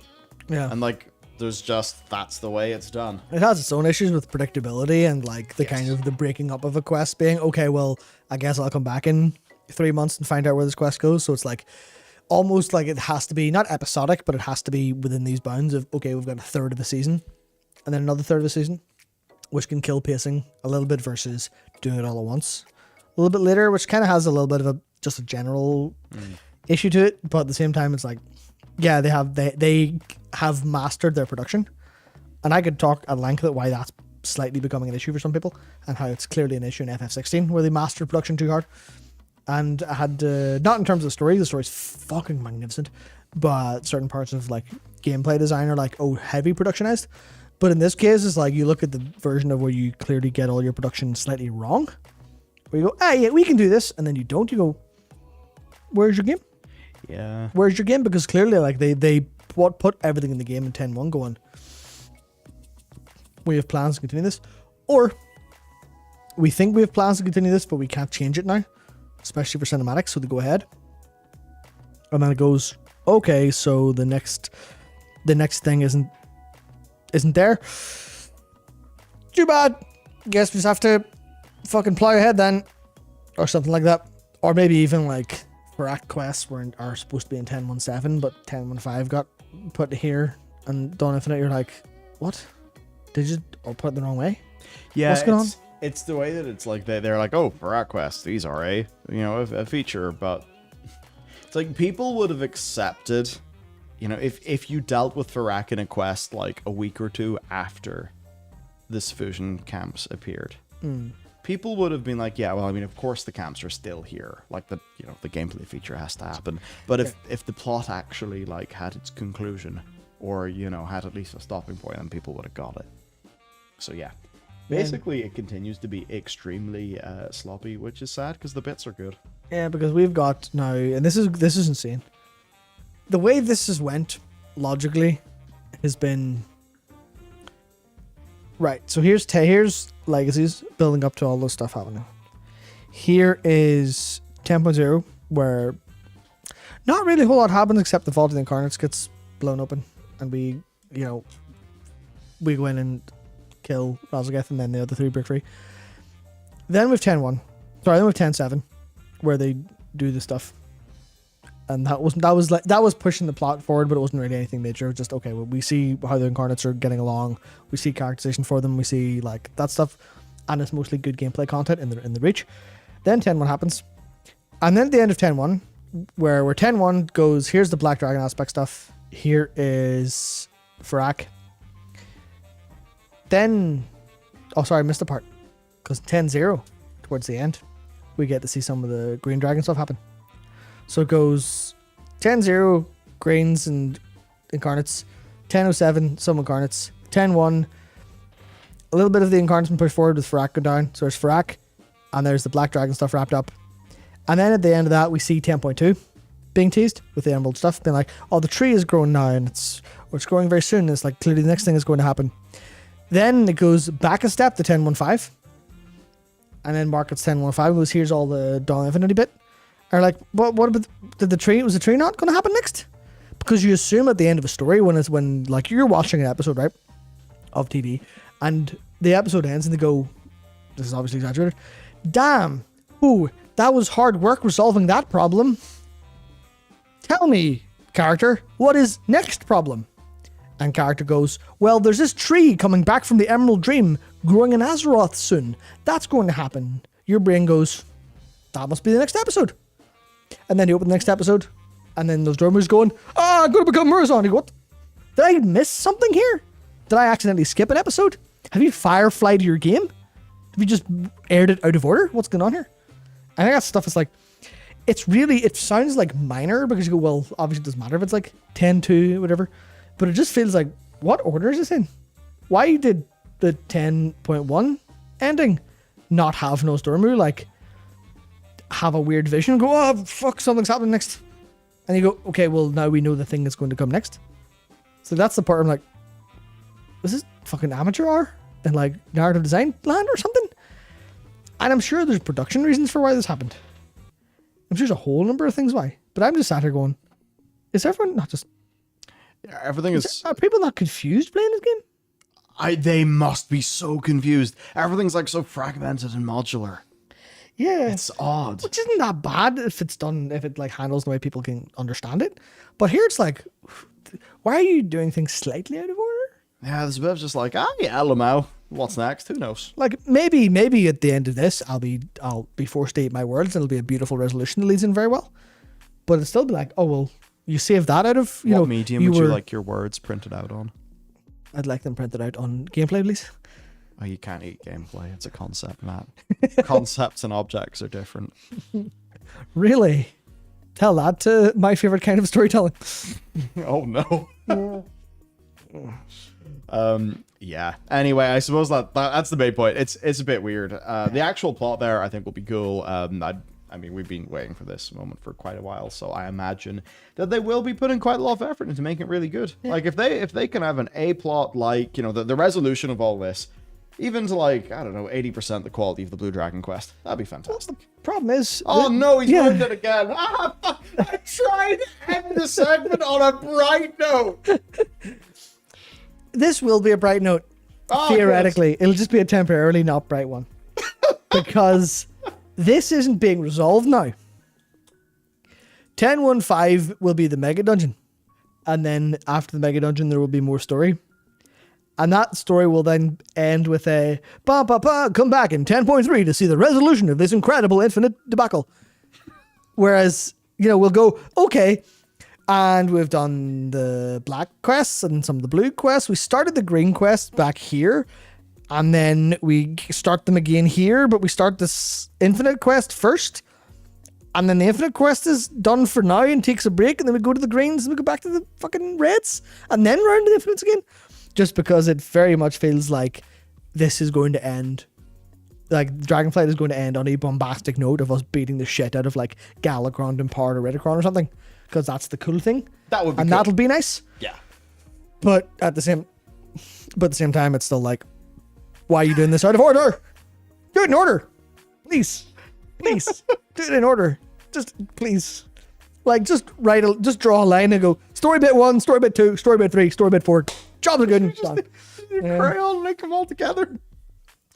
Yeah, it's like I don't mind if you're trying to be a little bit more like all over the place and like bits and forwards and backs and bobs and all sorts, but it just as a player like, it doesn't really work for me. Puzzles where you've got like mirrors and like light shoots out of them. You got to move the mirror to like guide the light around. I too have played all the Zelda games. Yes, it's just like that with all the plot points. And all the plot points are just reflecting and bouncing around the room at like they just hit you at completely random places. Who knows? Maybe your 10.1 is completely different to mine.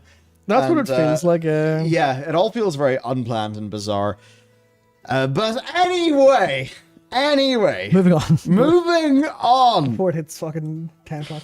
Moving on to our next topic, we have got the trading post, which is big this time because you get another ring. Also, oh no! Spectral Tiger Cub. No, Matt! Have you got 4 hours to finish your trading post? Let me log in here and see. Because I'm not joking. I literally finished my trading post like 4 hours ago. Oh no! All I had to do was log in and finish one world quest.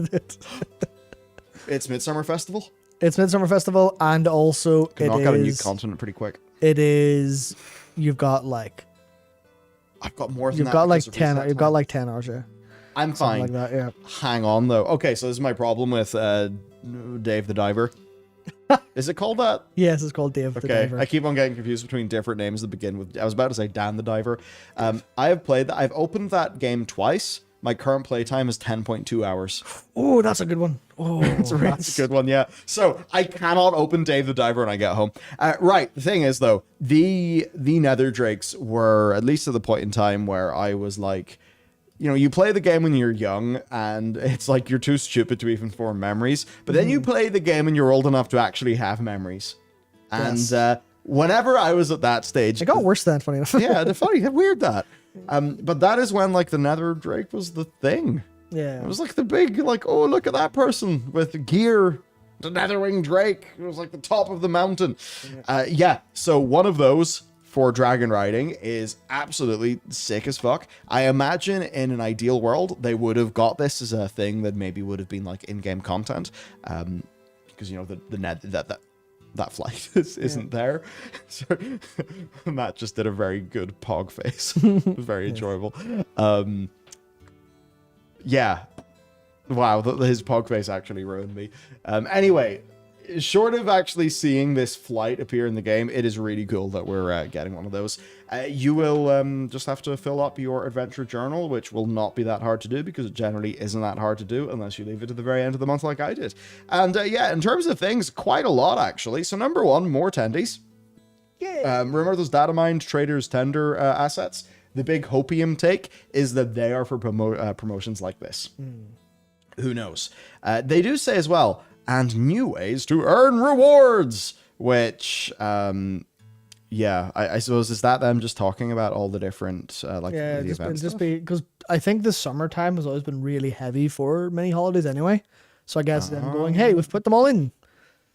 That's very good. Yeah, it is. So yes, we do get this gorgeous Netherwind Drake. Now the thing is, the way that they said, like the way that they described it in the blog post, really did make it seem like it was a new mount, not just a skin for the Highland Drake. Yeah, I think it is. Yeah, which is pretty crazy. It would be wild if this even had customization, though I know that would be a lot to ask for. Sure. As for the overall stock, you've got the Fell Crystal Scorpion and Tyrael's Charger with the... I didn't get it from the Diablo stuff because I was busy playing Diablo. I got it because young me was a simp and got the annual pass. Yes. Back when that was a thing. Spectral Tiger Cob for $750. Remember, though, the Spectral Tiger itself, they said, wouldn't be coming to the game. Thousands of dollars worth of... Gone. Destroyed. We've got the Sylvan Stalker's Leathers, which is Legion PvP stuff that actually looks pretty nice. Few other things, and Violet, let's go. Yep, Violet, very good. Skip the orange one. Same. What is? Well, I could still pick it up. What is good? Armageddon, yeah, Recolor of Armageddon, Legion style staff, a Gul'dan walking stick. It looks cool. It's like very simple. I've got the movie one. I don't care. Yeah, actually, keep on scrolling down. Yeah, I only remembered that when I was going through stuff in my character that I have the Warcraft movie stuff. The Lion's Fang is so good. Oh yes, the sword and shield. Fucking amazing. Yeah, I found though that the shield, like the colorations of it, it doesn't really match the human heritage armor stuff. It doesn't match the heritage stuff. It's perfect for slightly off tone from the BFA stuff. Ah, it's very good with that. Yeah, but the only way for me to get that gear is to do Warfront. Class. We're easy, very fun. There's also a couple of Legion sets that we're perfect with because my prop Paladin had that for a lot of Legion until I got the flail from Mage Tower because I'm good at the game. Man, I'm so glad I have the Fire Lord flail. Yeah, I don't think I bought it. My Paladin's definitely looking a bit evil using the Fire Lord flail and being mostly in like the Arathi stuff that looks a little bit Scarletish. Yeah. He looks like he should be on a watch list, frankly. So scroll us on down until we get to the weapons then. So yes, we've got Armageddon, but brown. Yep. Which I really think for people is just a way to get an Armageddon-like thing. Now, we've got the Antoran Fellspire staff. It's pretty neat. Mace? Fucking hell. Oh, this is a mace. For the staff, maybe? Oh, that's kind of disappointing. That would have been nice to make like a void transmog for my priest.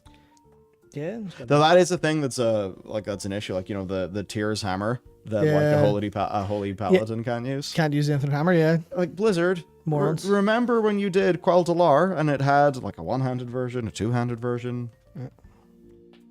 Why not do that? It should work. It would be sane. No, I've got it. He's got it. It's actually an insane play from whoever made the item. Did it intentionally because they want Holy Paladin to be reworked to no longer have to use Shield of the Righteous as part of their core rotation. So they're actually doing this to get people in the forums to post enough so the Holy Paladin team will be forced to change that. Smart. That's my headcanon. Anyway, moving on. We then have Mephistroth's Razor. If you remember, Mephistroth is one of the Dreadlords that we killed in Legion. And when the Sinister Fell Staff. It's just Gul'dan's walking stick. I think it's really cool. I like the more simple stuff that exists. We've got the Lion's Maw, which recolor of that certainly looks a bit doofy and goofy because it's an older model. One of those is already on the trading post. Yep, has been. We've got the Fist of the Polar Fury. God, I hate fist weapons this game. Polished short sword. And a Primeval Basher.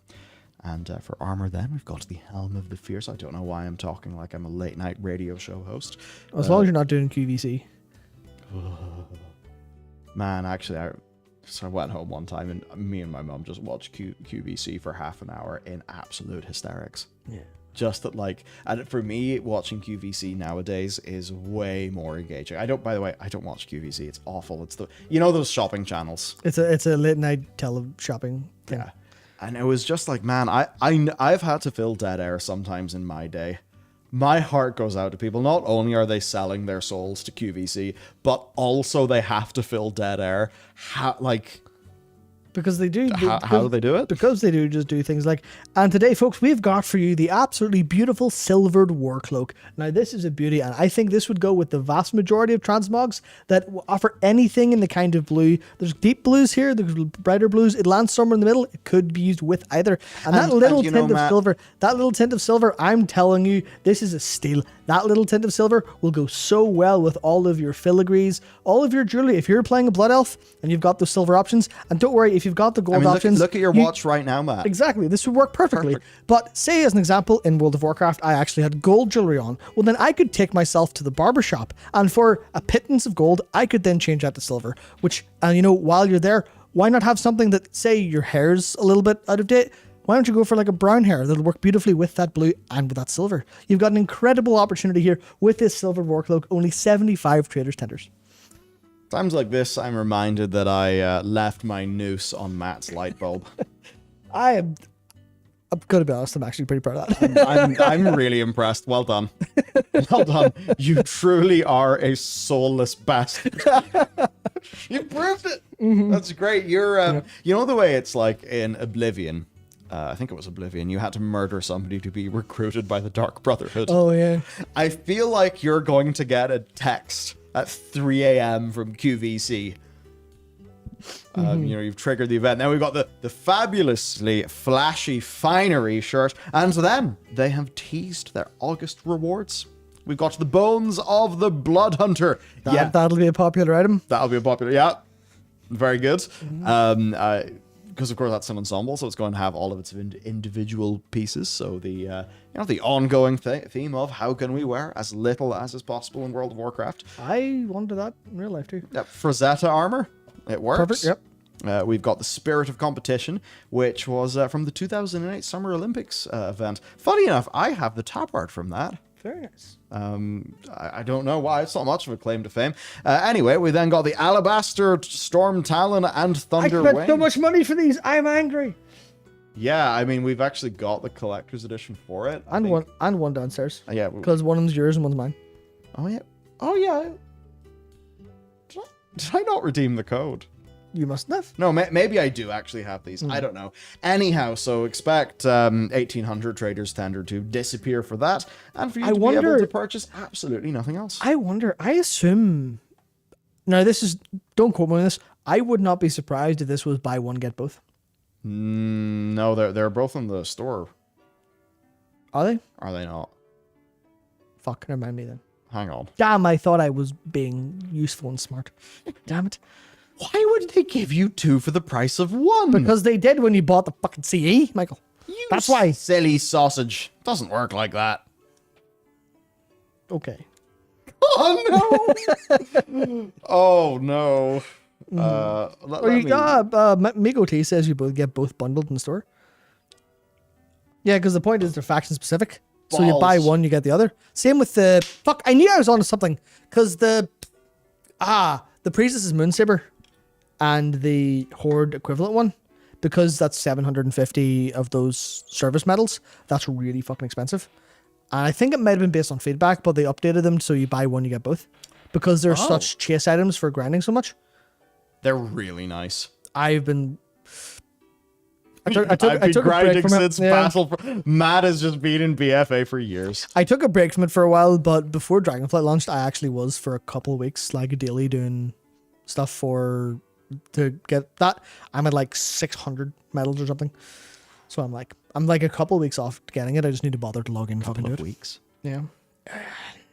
How many service medals are you getting a day? You get fuck all. It's based on the Warfront cycle and the resets of the world quests. I haven't done Warfronts in a while because they make me really, really bored and really tired. But how many players are required for them to pop these days? I don't know how much to pop. I think the last time I was in, there's like 5 of us, which is we get it done fast. Of course, but that's still rough. It's still a full 20 minutes. So I think we can probably skip the This Week in WoW segment.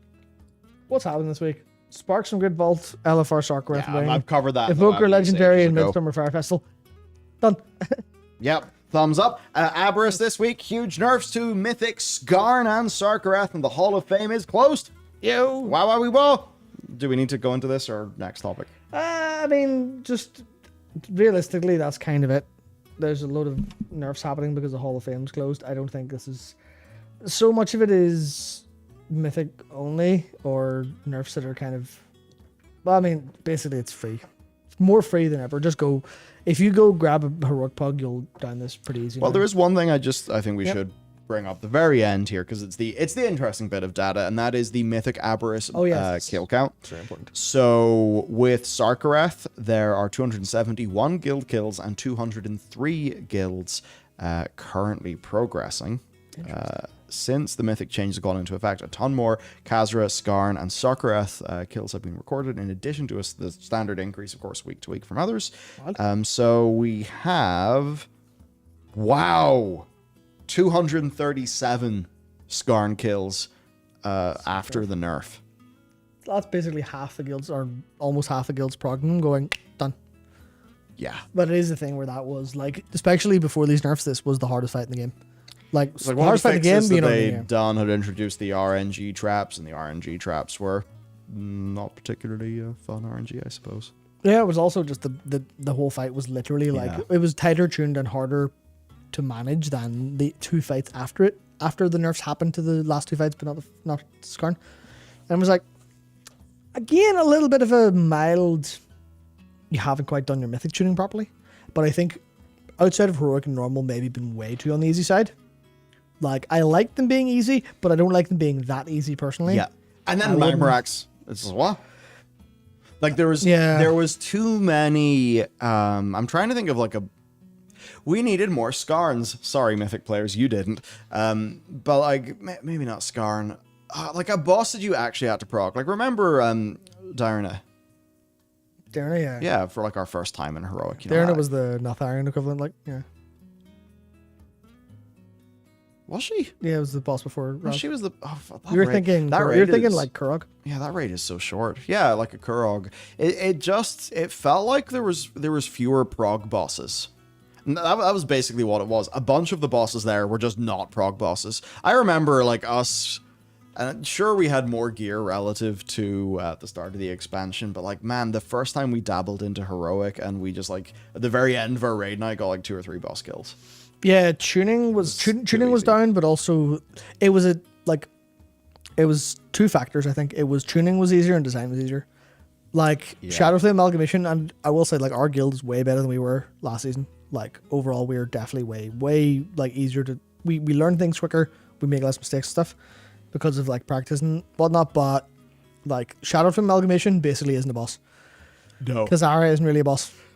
No. And that's okay for the first ones, but then you get to like Magmarax clearly was supposed to be way harder. But they had to cut like all of his mechanics. That's the only thing that makes sense for that. So tragic. Like the 3 Drakthir, the Forgotten Experiments, they're like again kind of nothing. They're really very simple. And the only one that challenged us, you could just like I put it this way.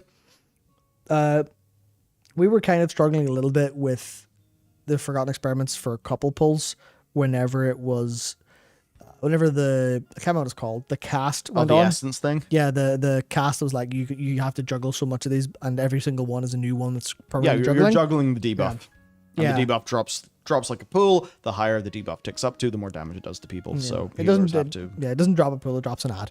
It drops an ad and does heavy damage, but like we literally just went, well, we don't need damage any other part of this fight. So we'll just hold all of everything we have for this dude's spawn and blast him to hell. And then that was like, okay, we've just done that easy.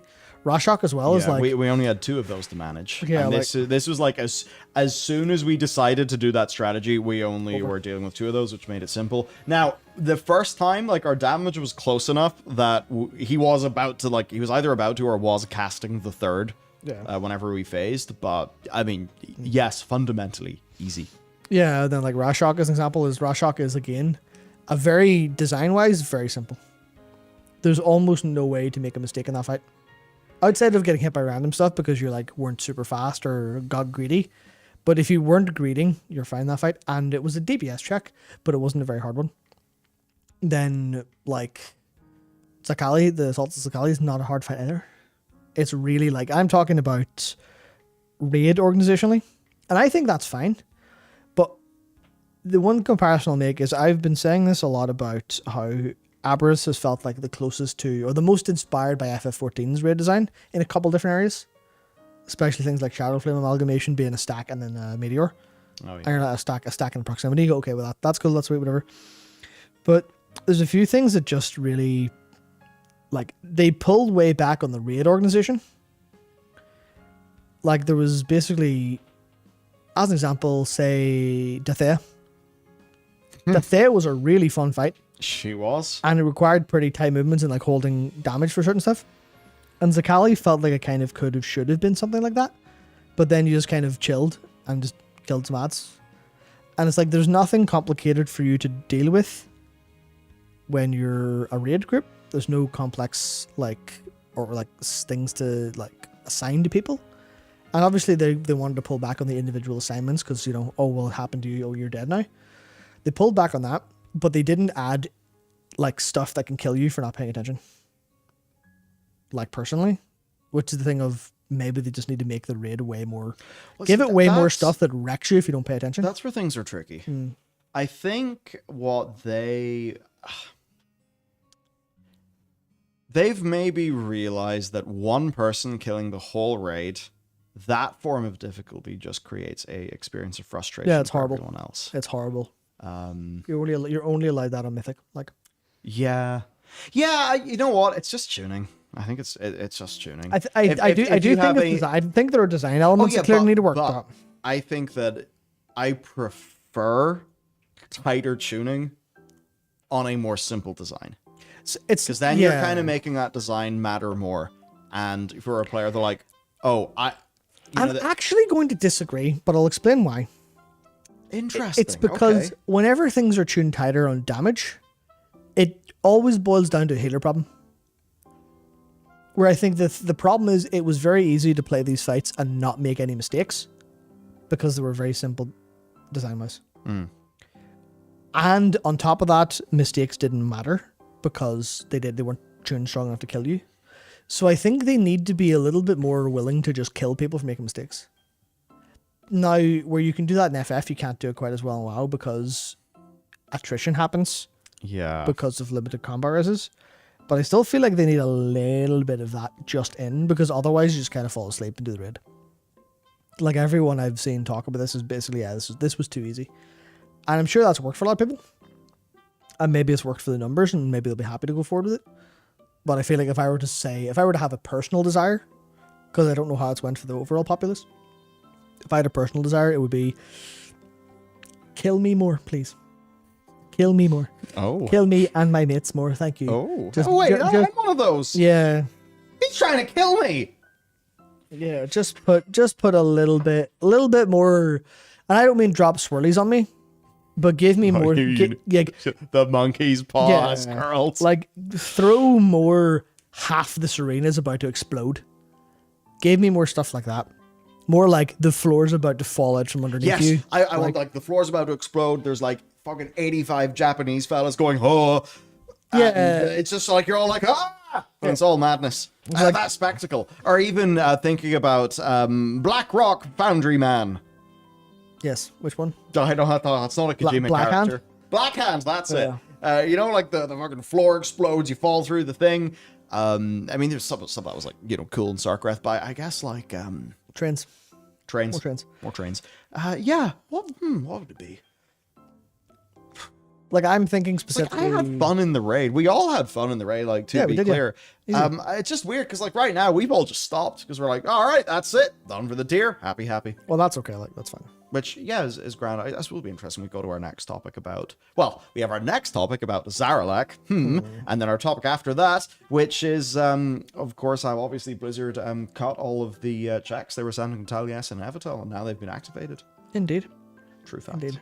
But yeah, I think fundamentally it's just there need to be more big things that can kill people, because I think the design that I've really loved is now I think obviously I did them late as well, but the recent like raids in FF have been like complete like by design they're cakewalks, like the normal difficulty ones.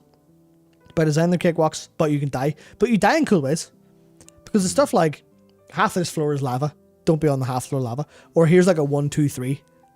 And you go, okay, 1, 2, 3. Okay, well, literally moving to dodge the 1, to dodge the 2, to dodge the 3 is fun. And that's where, like, the breath on Forgotten Amalgamations is pretty good. where it's just, the breathe in the middle, then, target where players are, go side or middle again, stuff like that. Stuff like that's kind of fun. But I think more things like Remorne's Massacre, more little things that go. Now, obviously, again, that's basically a swirly, but it's not a random swirly. It's like here's an actual mechanic that's happening instead of just we needed to stop you from casting to mitigate your DPS. So we're going to spew random stuff on you all the time. And I think that's what kind of works a little bit. Like Halone in the Euphrosyne is a fantastic boss fight. In the what? In the Alliance Raid, the second Alliance Raid wing in FF, is just here's some mad shit happening, and it's probably going to kill you if you don't pay attention. That first Alliance Raid, like whenever I was playing that for the first time, I was just like, what the fuck is this level of scale? What? Yeah, they need a little bit more of just, I think, the design element of here's some crazy stuff happening that's wrecking you, just bam, bam, bam, bam, bam. Here's like, not literally, it's really hard and really frustrating, but here's some stuff that's happened that you should avoid. As opposed to, they almost took like a little bit too much of a workman-like approach to this raid in some ways. Obviously, some stuff's really cool, like Notharian. Obviously, like the visuals of Sarkareth is really goddamn cool. Big win. But there's like the rest of it clearly was like, I don't want to say phoned in because that implies a lack of effort, but I mean like maybe budgeted too little on the implementation stage. Because like Kazara was basically a perfect first boss. Shadowflame Amalgamation is basically a perfect second boss.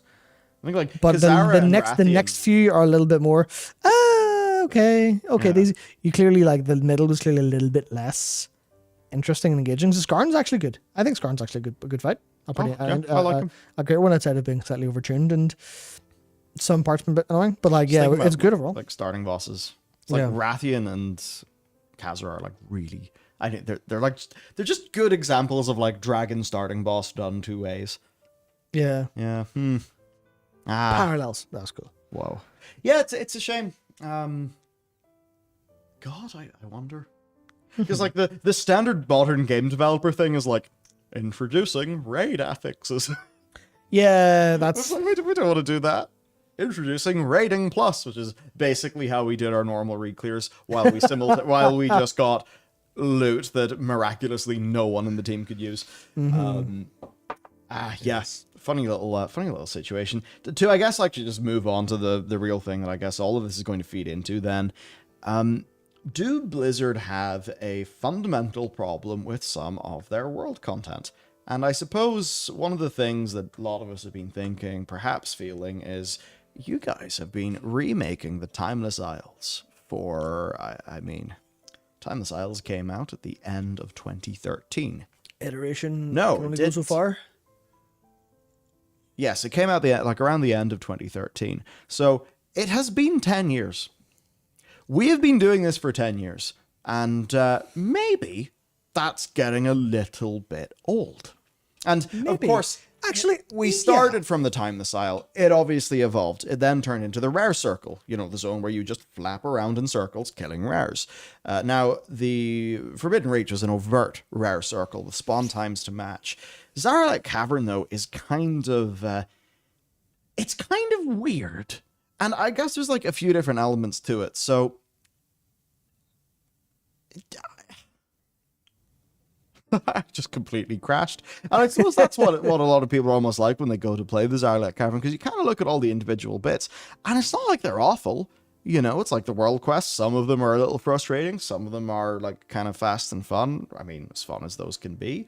You got the public events, like feeding the lava worms, feeding dudes into the lava worms. That's a cool public quest. I think those are all pretty good. The rares are there. They're rares. You have your regular world quest. You got your sniffing seeking, which for a little feature, it is what it is. It's fine. But I don't think people really gave it. And I was even noticing a few weeks in, I was starting to find like a lot of the rares were just staying up. And I think that's a bad sign. It's a bad sign early on. So what's going on? Like, should we even just put a poll in? I can put a poll in stream chat. Go for it. But I think I know what the problem is, and this is going to be really dissatisfying because there are two different issues here, and I think they boil down to two different points. One, as pointed out by Miko T, there's no rewards. That's the issue. There's only so much you can actually, and this ties into a thing we'll talk about a little bit later, but rewarding players is one of the important things World of Warcraft has to do, and it's kind of losing ways to do that. Mostly because they are moving away from making people work for things quite a lot. And like there's nothing at the end of the renown, like for the Nithin, that's really like, fuck, I need that. There's nothing at the end of that renown track. So people go, what is whatever. the end of renown track? I don't remember. I think it's like some crafting stuff, but like so late that you couldn't possibly, there's no way you'd care about it. Yeah, exactly. There's like, you don't get enough stuff. That's one fragment per rare. And that's the part of balance where they want people to do content for fragments. They want people to do M+, they want people to do raids. So it's a little bit of, you don't want to do that way. So they aren't rewarding enough because there's nothing at the end of the track that goes, fuck, I'm motivated to go do that because I want the thing. Pulls up. I've made it just be good or bad because I don't want people. It's like, review a game, you cannot use 7 out of 10. That's the challenge that I'm throwing at you. Yeah. So, uh-oh. Yeah, I see that too. That's all right. That's at the minute 66% bad. We're rallying a little bit towards good, but it's the goods are coming. The goods are coming. I think the goods have stopped coming. Yep. So the goods have ran out. Yeah. So I think the other thing is that I think it's Forbidden Reach fatigue. I think it's, hey, would you like a big rare circle zone with stuff in it? And it's cool and nice and you like it and it's outside and everyone's there and you're clearly rewarded for it because it's your catch-up gear. You've got the gearing loop. You've got all the cosmetics you can earn through doing it. And you're like, sweet. That's awesome. I like that Forbidden Reach. I did a little bit for catching up gear and stuff like that on alts. See, I actually would have preferred a paced rare circle to the sort of oddly paced weirdness. Yeah, because it doesn't quite fit into anything. Yeah, because Zarla Cavern there's some rares sometimes, whereas the point of Forbidden Reach was there's rares. You do those as like a primary form of content after your dailies. The dragon riding feeling quite fun. That all works. And then I guess because you had all those fragment or those the keys, that was like leading into something that was, I think. I mean, something I would do the Scara Vaults more than I would do Sniff and Seeking, because like Sniff and Seeking, I like the theme. I like how it feels, but it's a bit mid. It doesn't really go super hard with the concept. It feels like there could be more to that. They're not really that hard or anything like that. But then you look at, the Scara Vault, and like there's actually piecing things together. And Scara Vault's good content. Yeah, it's really good content. And that's where I think of like the Forbidden Reach fatigue thing, where it is just a downgrade. Because obviously, who's it said there? Someone said. Darkstream said it's not Forbidden Reach fatigue. There are more people still doing Forbidden Reach. Forbidden Reach was better, and because World of Warcraft, like, what's the term for? Oh my god, why have I lost the term? Where do you? Loop? No, when you do something, when you make the new thing, and the whole thing's old. Replace old content with new content? Yeah, but there's a specific word for it. I'm thinking of that you use for like software, but like. This supersede, something deprecate. That's what we're looking for. There we go. So, like, the Forbidden Reach has been deprecated by Zarla Cavern in terms of how the game's supposed to go. Yeah, Frank Barrett's been made obsolete in that sense.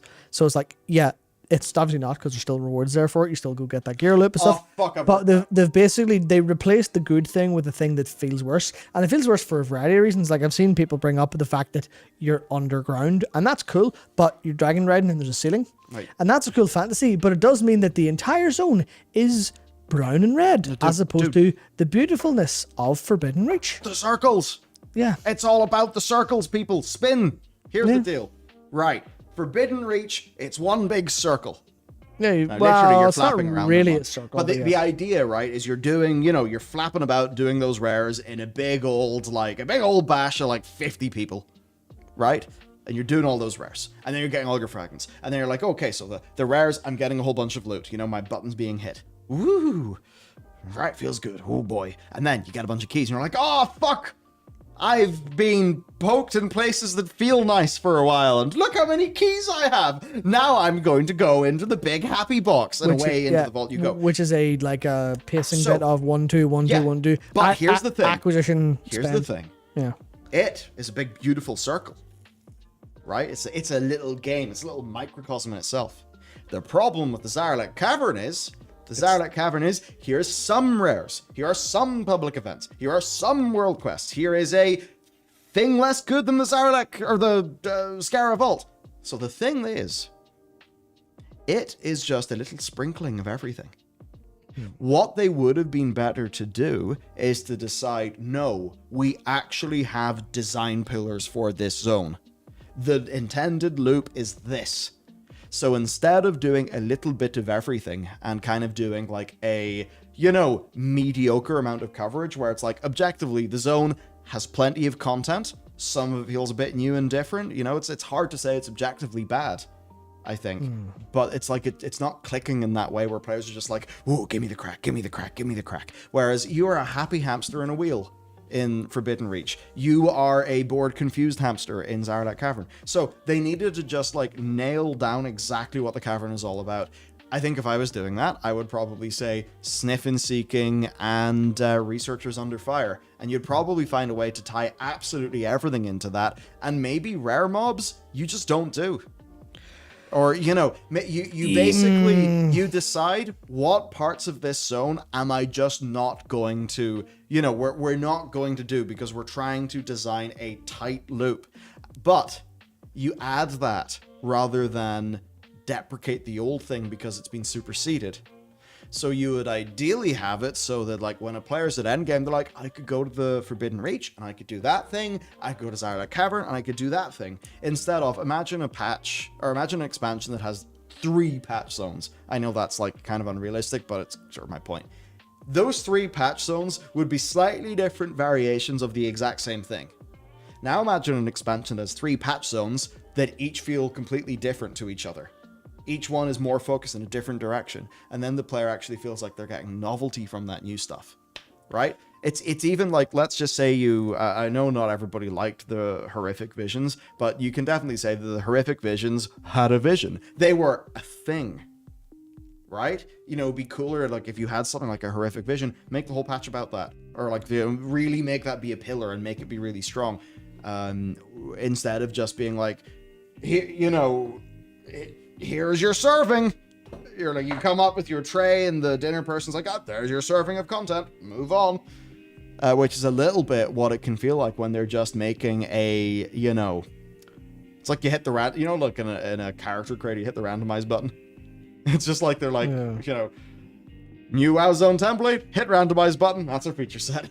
Yeah, I think that's where the obvious comparison that comes to my head is, and it's a little bit different, but the idea of FF14's Budget, where when here's a zone, we're going to add a bit to it, and the old bit becomes relevant again because the new bit's added, and we're updating the whole thing. Where it is, because obviously you went for the vision of there's 3 different horizontal design elements added in these different zones, so of a point. And Budget design was very much, hey, here's this zone that's going to get bigger and evolve. We're going to add more stuff to it, but the old stuff is still relevant because it's still part of the same system. We have a new poll for the Forbidden Reach. Yeah, so I think that's the thing they clearly just need to figure out exactly how to not step on their own toes. Even basically, Cobalt Assembly feels different to Rathian Sibelian Rap. Yeah, because it's different. There we go. Because it's different. We've worked it out. God, we're fucking brilliant. Turbo geniuses. Now, look at this Forbidden Reach poll. It's quite opposite. The goods have actually, the goods are winning out the gate, but the bads are slightly catching up. To the same, it's basically reversed, where it is about 2/3 say good, 1/3 say bad. It was the opposite for... Well, so no, Zarlek was bad. Oh, it ended up 43. I thought it was, just to sort of let it lie for a bit. Real talk, Forbidden Reach's campaign story hit hard too. That's the thing. It was short, but it was well paced and stuff happened. I thought it was really boring the way it was just yup. And now we're going to spend 45 minutes slowly killing elites because Sibelian's sore. And, meanwhile, you're like, but what about Farak? Well, no, I suppose I wasn't dealing with Farak. But, given all the other sort of macro narrative design issues that they had, it's like... So you get Forbidden Reach is holding higher. And that's the thing. Forbidden Reach, cheaper to make. Don't know why I'm gesticulating with a camera grip, but that's okay. It was easier to make. It was cheaper to make for Blizzard. Think about how many, dollar it takes to make a Forbidden Reach versus Zaralek Cavern. It is night and day. And it's funny then when you look at even these little polls, and it's quite opposite effect. And I think that's ultimately because the Forbidden Reach chose something simple and just stuck to that and really tried to do that, whereas Zaralek just kind of collapses a little bit under its own weight.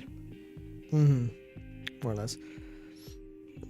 It's fascinating. Interesting. It's fascinating because obviously it's very hard for me. I can obviously talk about all raid design, class design all day. Open world design is a little bit more like I really struggle to figure out how to make it interesting. Just because I don't know if they could do anything that makes me want to play it. Because of my profile as a player. I know the only reason I did Forbidden Reach was because, well, I like the story in Forbidden Reach, but the only reason I engaged with any of the endgame systems was literally for player power. In the sense of I could catch up gear on alts and also get the annulate on a couple of characters. And that's an awful thing to have to say.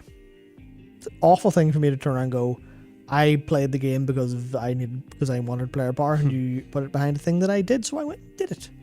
Because that was definitely a chore, but I did it. And there's a lesson in that somewhere, which is really annoying. Really badly annoying. Which is, if you tell me to do a thing because I need it, I'll fucking do it. I guess, in terms of how we feel now. Yeah. So the Scaravel's great, but they were fairly limited, but I liked them. Yeah, at least a lot of the times when I go to the Reach, there's nobody doing the rares. As in, you hit the map key and all the rares are up. Yeah. And actually, it's even a problem when all the rares are up, because then players aren't funneled into the intended loop of how that zone actually worked, right? That's the funny thing. So it kind of means that, that feels old and dead. And now Zaralek Cavern is feeling old and dead, honestly, kind of alarmingly fast. I would worry that people will soon just be like, oh yeah, it's dead. I mean, even I think in 10.1.5, a whole bunch of achievements for researchers under fire just had their requirements slashed. So Blizzard clearly, they must see in their data, oh, not as many people are doing researchers under fire as we thought. Of course, researchers under fire, the more people that are there, the further it will progress. And if you're an MMO where everybody is doing your world content, that's well and good. Less so here, where, clearly they're not. And I think the evidence of that is that Blizzard have nerfed the requirements. It's the same with Blizzard, continually nerfing raid bosses. You go, well, why are Blizzard nerfing? Oh, because they want more people to do it. That's almost always been the case. It's you do that and you're like, there you go. To go through job's done. Some opinions. What I do overall thoughts. It was one of the. Okay, so keep on going down. I think this is what I agree with quite a bit. I think I would have liked it more if we had a daily hub, less rares please, and if we focused more on the fact this was another hidden layer of Neltharion before his fall. There needed to be more Neltharion content, and when I look at this, we've got Explorer Guild people who are all, hoo-hoo, haha, look at us, we're all friends. To be fair, the side quest that was there was extremely good. That was fantastic. But we're not feeling much like, ooh, this is a spooky zone where cool things are happening. The Niffin are kind of like little joke people. They're little funny. They're like little funny dudes. And that maybe doesn't sell Embers of Neltharion. Woo, haha. Yeah, that was the A plot and nothing else. Nice sniff. Where you're like, okay, I get that you think it's cute, but where's the metal? We're going into the place that has the Blackwing Lair callback. Especially because the Niffin had fuck all to do with the actual A plot. Absolutely. Literally, it's like, hey, are you doing anything weird with? Yeah, is there anything weird going on here with bits of artifacts you've picked up over the years or anything? They're like, no, we're just chilling here, being all cool and stuff. And they're like, okay. To continue, talking about Isle of Thunder was pretty good. Could we have a zone that feels like that? I never did it at launch, so I can't say. Yeah, it was pretty good. Basically there was server-wide progress towards opening it up, which it was one of those things. Was it like mega fun, full of the most crazy content? No. Was it like overall a sort of satisfying, successful experience? Yes. You know, we even had that with like the Isle of Keltonas. It's sort of funny that that's not really done as much, you know, anymore. Of course, now because of the sharding and stuff, this just needs to be something that's not, you know, can't be done on a per server basis anymore, and just because of the logistics of the game. But even, you know, Skull pointing out some other, you know, things like say the Tillers, the Cloud Serpent rep, like just stuff that's not really feeling. Mist of Pandaria was the best expansion World of Warcraft ever had. Yeah. I am convinced of that for one reason and one reason only. It's when I like the game most. No, that's not true. I actually like the game most in Legion, but yeah, probably Legion overall. That's because I didn't have a job. Anyway, well, what else was I going to say about this? It was, yeah, Mist's storytelling was really, really good at the start. I recently did the Horde side intro. I haven't done the Horde side intro in Mist since. Oh, I've never done it. I've only done it once, and that was I was either 5-4 or very early WOD. Think about it, very early WOD. I was wearing blue doing war crimes. Yeah. Do the Horde do war crimes? Or the Alliance? Okay, are they more war crimes than the Alliance? So the Horde like do more war crimes. But you know the way the Horde of all like the captured fucking panda children that they're sacrificing. Remember, you know that in the Alliance bit where you're you're breaking in, yeah, all that stuff. It's the Alliance. So obviously the Alliance don't do anything quite that bad for the Horde to counter, but the Horde do kill loads of Alliance and shoot them out of the sky, and also rescue some indentured Pandaren servants. That is like not quite captured children to sacrifice them for warlock stuff, but there's a load of pandas who volunteer for the Alliance, not realizing that they're actually basically becoming slaves of this like military. They think they're building houses for people, but they're actually building military like fortresses. They're like, fuck. So it is pretty, but it's like I was in that, like, and the way they, because they kind of tell the same story with, you know, your like leader fella is getting angry at the Shah. Tarnzu shows up and like, you know, flicks him in the head and stops it, and then the enemy commander gets overtaken by the Shah and this whole big thing. They do that like really well with like the emotionality of, this military movement has gone wrong. You're like freeing people. It was really good overall. Basically, I don't know why I went that just to say map was really good, but it did some. It was really good, yeah. Mists and WOD were the best WoW storytelling expansions. That's the thing. It's like I've always wondered why they never got WoD back. Because they saw WOD's like the response to WOD and shut themselves and promised never to make it again. It, you know? Yeah, because they've never got it. They went to the Legion and they're like, what if our story could be so modular it could happen in any order? I'll tell you the problem. Oh? Activision Blizzard. Oh! You know what Activision do? It's Bobby done it again. Activision are data driven. Oh dear. Activision are not experience driven, they're data driven. They go, the numbers. What do they say, Mason? You know, they do that. Oh, Black Ops. Yeah. Those were some days. God, Yes. you remember back in the day playing fucking Nash Darren Toten. I actually don't very much. But I'm sure anyway, any German person's like, what the fuck's in Toten? Yes. But I feel like my German accent would be better if I just screamed it always rather is, than yeah. actually spoke it, but I'm not going to. Always is. But yeah, the reason that is because they looked at it and went, hey, Warlords of Draenor didn't do very well. What insights can we take from this? And the data people said, don't do anything you did there ever again. Instead of sitting down and going, let's think about this from a player experience angle. What happened? How did this go? Let's break this down. Well, let's see. There's lots of feedback saying that the story question was very good. However, some people weren't happy with the story because we cut it all out. What were people not happy about? Well, they weren't happy about garrisons because of various reasons. Okay, so we should maybe make the world a bit more engaging and involved, which they did with World Quest and Legion, so, you know, fucking A+ for that. Garrisons to World Quests and garrisons to Class Order Hall was a fucking beautiful change. But then they also went, storytelling, what's that? Nah, fuck whatever. Modular shit. What's that? We are too worried about jamming everyone through the same zone. Even though they split it up Horde and Alliance, we still have the problem of everyone's been rammed through an intro scenario that's wrecking the servers and no one can play. I guess we'll just modularize the story and not have any storytelling. They had a little bit. That was so and messy in they GFA. had some really good stuff. Where in like Legion, of course, like the Valshura had a pretty good self-contained story. All those self-contained stories were pretty good, but they didn't have the same weight as Warlords, because Warlords had the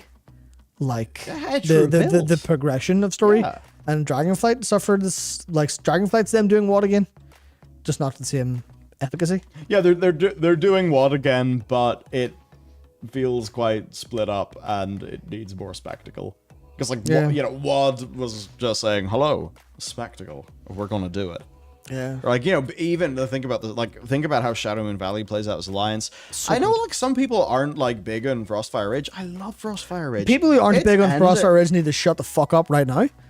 Look, you've actually triggered him. That shit was insanely good. He didn't turn his brain on for that. That sentence was a reflex. It just came out. That was automatic, yeah. Yeah, it was great. That cinematic at the end, fucking Gunnar, good little plot line. You have spectacle, then people go into Gorgrond where they get actually a decent bit of spectacle. You go to Talador, you get big spectacle. It sort of piddles out by the end, unfortunately. Yeah. But man, this was pretty good. Yeah, that was definitely a time between that and MoP, they knew how to do shit that was cool. Because what was the thing that they'd done before that? 5.4. What was the thing they did before that? 5.2.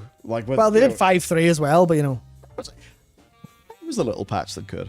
Yeah. I'm not as down. I at the time I remember people like, oh, it's boring. But for me, I was like, oh my god, what's this? Things are happening in the world? Interesting. Little did I know that would turn into the rare circle. But it wasn't the rare circle at that time. And even having events like the little caravan thing, I thought it was all pretty sweet. Yes. So, are you motivated to play World of Warcraft? That's the question. Talia S. Inevitable today posted a video called Was 10.1 a Flop? Why Players Went Cool on the Embers of Neltharion. That's it. The Embers cooled down. It's the Embers, yeah. It's not the fires in Neltharion, it's the Embers. Fuck like. Yeah, well, I guess I think of Embers. What's that? It's it's 1:30 at night. We sat in the we sat in the room of the fireplace 3 hours ago. Now we're all going to bed, and I've just been like, oh yeah, I suppose they're only embers. It's fine. The house won't burn down. Yeah. And you go to sleep. Then you wonder why the house didn't burn down. That's the patch. But actually, we want a patch that burns the house down. Funny enough. Exactly. Yeah, so to kind of go through this a little bit, it's a 40-minute video. They're actually trying something new where they're going to stream on YouTube and have a little 2-camera setup and talk like they have done in some videos before.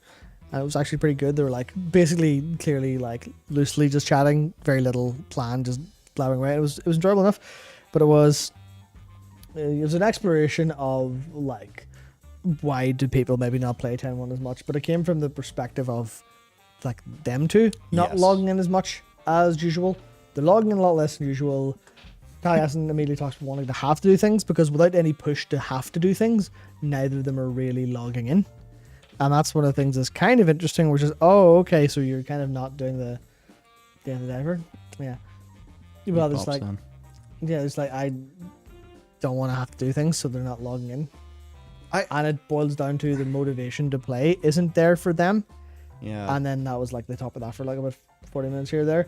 And ultimately it boils down to, there's a quote from Taliesin, I feel like I do need someone to go, have you done your fizzle whistle power? He earlier on suggests fizzle whistle power for a new artifact power. Very good. You haven't done your fizzle whistle power, or you get into your fizzle whistle power. I'm not happy about it. I'll moan about it online, but I'll do it. And then I'll get in there and be and then list off all the activities you do for your fizzle whistle power. Yeah, so it is just being put your hoof on my throat. It'll be sore. I might complain about it afterwards, but I want it. It's a little bit just, I don't want to play this game unless there is a big brain reward at the end for being kicked in the ass. I think he calls it specifically a carrot to go and get thing. Yeah, so here, even to do a quick example of this, the current game I'm playing, Dave the Diver, it works because I want to get bigger fish. You have fish power. That's what gold is in that game. But I think it's okay, I understand the desire for that, the want for that. I think that it is perhaps it's a big sledgehammer solution to that problem. Yes, and no. Okay, fair. Actually, I could see how what I was about to say also could be seen as but another form of Sledgehammer. I suppose you could say what you want by default is for gear to be gear to be simple, gear is gear, no bullshit, no casino gameplay. But perhaps also you want some form of like within, because this is the thing with borrowed power. For the most part, when we were talking about borrowed power, it was like, you know, you end up being this crazy god at the end of the expansion. And Legion Fall, let's go. You know, it just going like way too much and getting out of hand. Fuck, I love Legion Fall. And the time where it was the worst was, you know, it was Legion 7-3. Yeah, it was 7-3 to 8-0. It was never as bad as that again. No. I think that the odd thing like the Onyx Amulet or whatever is like fine. I'm fine for Blizzard to say, if we're using the Fizzle Whizzle power for Tally, give me my fucking Fizzle Dick, whatever it is, some item. You're like, this is your big thing, whatever. And, you know, maybe it's like I was about to say Legendary Diablo. Does that make sense? No. But, you know, it's the thing of this patch, the little mini artifact weapon of this patch, where, you know, just level it up, have some fun with it. You know, it does different things.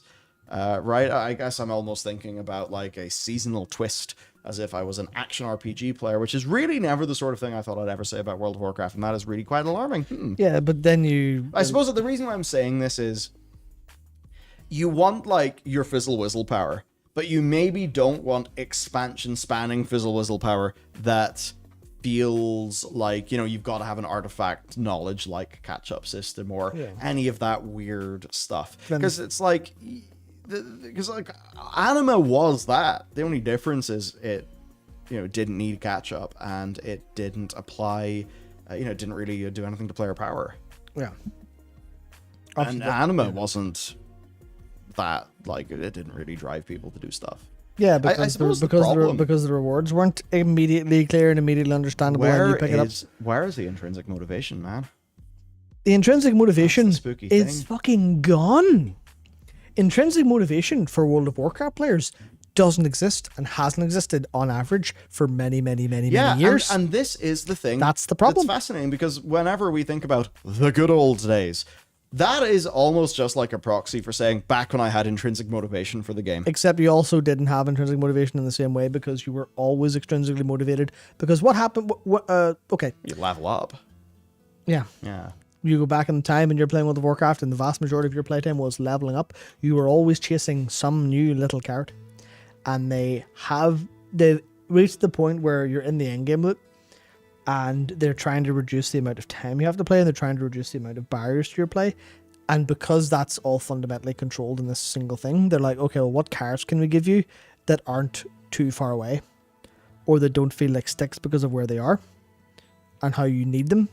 Because the amulet, getting the amulet for me on my main felt okay. Getting my amulet on a character a little bit deeper into the patch felt like a fucking nightmare. Do you know because it wasn't a reward for stuff I wanted to do and felt right to do. It was me having to go out of my way to do something I didn't want to do. It was a barrier to my gameplay. Whereas it wasn't at the beginning, which is an interesting thing. I think there's another factor. Yeah. And I only have one like analogy for this that comes to mind, and it's like kind of annoying. But that's fine because we're all adults. Right. It's a phenomenon that can happen to individuals where they perhaps basically just use a big fucking hunk and, you know, those Hitachi vibrator things. They use that to the point where their junk doesn't work anymore. They're like, it's too overstimulated. It won't happen. That is essentially what WoW has done with a bunch of its rewards. WoW has been going like, desensitized amount. They're like, fuck, we need to give them more mounts. Help. Our clit's exploding from us still trying to give mounts. It's not working. Pets. 1,000 pets. 500 pets. Quickly, give them cloaks. and people are just like, my entire body is desensitized to this process. Help. It doesn't work. I don't feel anything anymore. I'm a Coomer Zoomer now.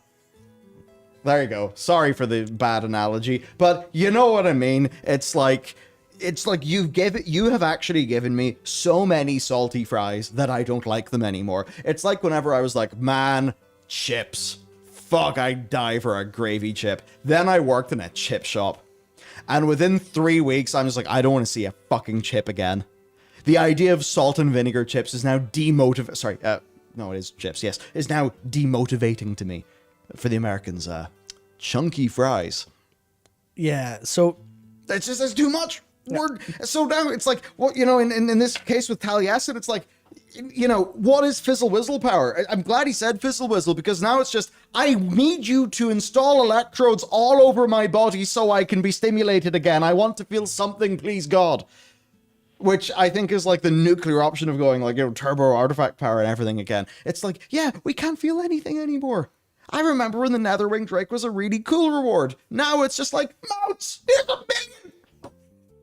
Soon they're going to have the 5,000 mount reward, and the mount is even more crazy because now we've got the fucking monthly shit, the trading post. The trading post is just like, and here's all of our leftover cosmetics. And you already see that in how the trading post July and August is. We've got more stuff for you. There's so much. We'll give you 20 mounts. How many mounts until you love us? Is what it basically feels like. It's really brutal. They have a problem, and this is, you notice this when you look at the get the Wohead articles written up. Whoa, broken my banus. Very good. No, it broke your brain banus in the sense that they're like, they've not been able to reward people because people have been playing this forever. There's no juicy good feel. That's the problem. There's no juicy good feel, and the only way people can be motivated is extrinsically now, because that's what video games have done. And I'm not going to get too deep into that because I'll be here all day. But intrinsic motivation in World of Warcraft has been a very small part of it. 5 hours saved. Yeah, might give me enough time to chase my extrinsic motivation, so I finish my adventure journal this month. Yes, exactly. Where I did the same thing. I logged in. I did a world quest to finish my thing. I don't give a fuck about Quacks, the fucking mount. But I got 150 extra trading tenders. And Quacks is kind of sick. No, it's not. I don't give a fuck about mounts. I'm a druid. I travel for them. Mounts never matter to me. They did for a bit when I was a paladin, and then I got my legion mount and went, I'm done. I'm finished. Because mounts as a number doesn't fucking motivate me whatsoever. So I did that for the 150 tenders because I might be able to get something cool. Because it was a means to end. Because I like those weapons. Because I like having the opportunity, if I'm going to like level and alt, I like to go, I'm going to have a nice transmog for this. And that's the extrinsic to the intrinsic. But for a lot of people, it's become a chase in and of itself, where it's just, why am I doing this for the number? What's the number mean? I don't know. Reconstitute my juice. It doesn't work. The abstraction for mount number equals dopamine and happiness is fucking broken. There's like only 2 players left. It's just Annie Fuchsia versus Asmongold. Yeah. And all the things. That's it. Yeah, basically we're like all the things vacation of World of Warcraft is completely fucking wrecked it in a very interesting way. RNG traders tender boxes incoming. Probably, I mean, that would work. Honestly, that would work pretty fine. No. That's fucking brilliant. Holy shit. You're a genius. Fucking well done. I raise an empty can of Spartamine. Woo! Yeah. To you. Yeah, that's actually genuinely fantastic. Brilliant. But like, fundamentally, it boils down to what I have here, which is traders tender, paid loot boxes. Yeah, boys. The people yearn for island expeditions. That's the ultimate thing to come to here, because they say, I don't want to be here anymore. Yeah, was THD right all along? And now this is the thing where THD has always had a point. Oh yeah, it's always had a point. This isn't like something new. This is what was coming to an eventual thing. And I think if you went back and like watch clips or streams from like me talking about intrinsic versus extrinsic WoW, it is, removing extrinsic motivation is fucking dangerous. Because that's why people play your game. And if you're in the maze and suddenly the fucking walls fall down, you'll stand there and go, where do I go? Ah! And rightly so, because that's how it works. Like, I'm going to get that frame for the thumbnail. Yeah, that's why I count my hand low. So you go, what do you do? Like, what do you do when you're free? You do what you want to do, but you don't know. Yeah, you don't know what you want to do because you're sat there going, but my motivation's gone because you're motivated by the wrong thing. It is, yeah. Like, we've killed it. We've killed the evil. What do we do now? We play the game. Yeah, it's kind of exactly that, where like, that's why I have no illusions about not wanting to play World of Warcraft when I don't want to. Yeah. I'm just like, oh yeah, there's nothing for me to, like, sometimes I'll do a grind if I kind of enjoy it. Like, I was thinking about doing the Winter Belt grind there, ultimately didn't, during the 50% rep thing, because I have other games that are more, like, I want to play them more. So, like, maybe I'll go back and do that another point where I'm like, okay, well, what's the reward? The reward for that is, obviously, there's, you know, the grindy bit, but the reward is quests, which I will intrinsically enjoy because I really like WoW quest stuff now. But generally, like, they need to find a way to bring extrinsic motivation in a safer way that's different. And I feel like you're gonna have to introduce some form of like honor leveling, but for actual leveling. Yes, You're gonna need Paragon levels that doesn't have player power. Think about just give you Overwatch. I was just about to say Successful brand. you want the Overwatch leveled up, ding ding, get a wee something. Ooh. The problem is once that box stops moving. Just like a little side thing. You fucking move 3 meters to the left, and Guild Wars 2 just goes, oh, it's a box of shit. And you're like, I have a black lion. No, it's not the black lion box. That's the stuff you buy the keys for. But like, yeah, it's like you do a thing in Guild Wars. There'll just be boxes of resources being thrown at you. You do achievements. They even have like dailies and shit in the form of achievements and stuff. I don't even know how it works. But like, yeah, it does a whole bunch of that. Yeah, so there's definitely something where they have to grapple this in the long term. And this is going to be the effect of, and this is very, I'm not going to say what I'm thinking, but it's very worse before it gets better in a way, where people reevaluate, why am I not playing this video game as much? And then you go, well, because I don't feel motivated to. And then you have to answer, why were you playing it in the first place? And that's why I really commend Blizzard for having the bravery to make the changes they made. Because I'd be fucking terrified of it. And I've been parading them as the right things to do, because they genuinely are if they want a better game. Because this is moving away from closer to dark patterns, closer to mobile game things, which will make for happier players, which is a longer term brand, which is happier, big, good forever, basically. If you want to make a lot, the content can't be mid. That's the other part where you have, like, intrinsic motivation comes from really having fun. And that's why, like, here's a perfect good example. I have, to be fair, FF16 kind of came along and fucking devoured my time. But, like, I did the FF14, the last 4 Pandemonium raids a while ago, and I was like, those are really good. And I haven't gotten any gear because I was a fucking moron. And I rolled on 3 of the chest pieces. I thought I might as well just get my chest this week. Rolled on 3 chest pieces, then short-circuited and rolled on legs and won those. Went, fuck, I guess I'm no gear this week. And, like, I could log in and do those again, and then I'd be able to get chest piece and leg piece, and the set's fucking gorgeous. Always, every set is beautiful. But I'm just like, I've seen them, and I kind of would rather play another game right now. So the extrinsic motivation in that, like, doesn't work. The extrinsic motivation in FF has never worked for me, because I play that game because I love the experience of it. But here's an example. And that's how I play World of Warcraft now as well, where I'm like, I log in because I want the short-term extrinsic loop towards a goal. But the problem is, for a lot of people, the extrinsic no longer leads to a goal. It's just for the sake of it. Would you enjoy, say, the new Immortal achievement in the Mega Dungeon? So, I'm going to say no, but for one particular reason. And that is, I have never really liked doing optional achievements because I've never had a great experience with them historically. Literally, like, bad times in TBC and Wrath have just made me never want to do those. Oh, okay. Because it's like I would either have morons I'm playing with or like pugs or stuff like that, where they've always been more like annoying than they're worth.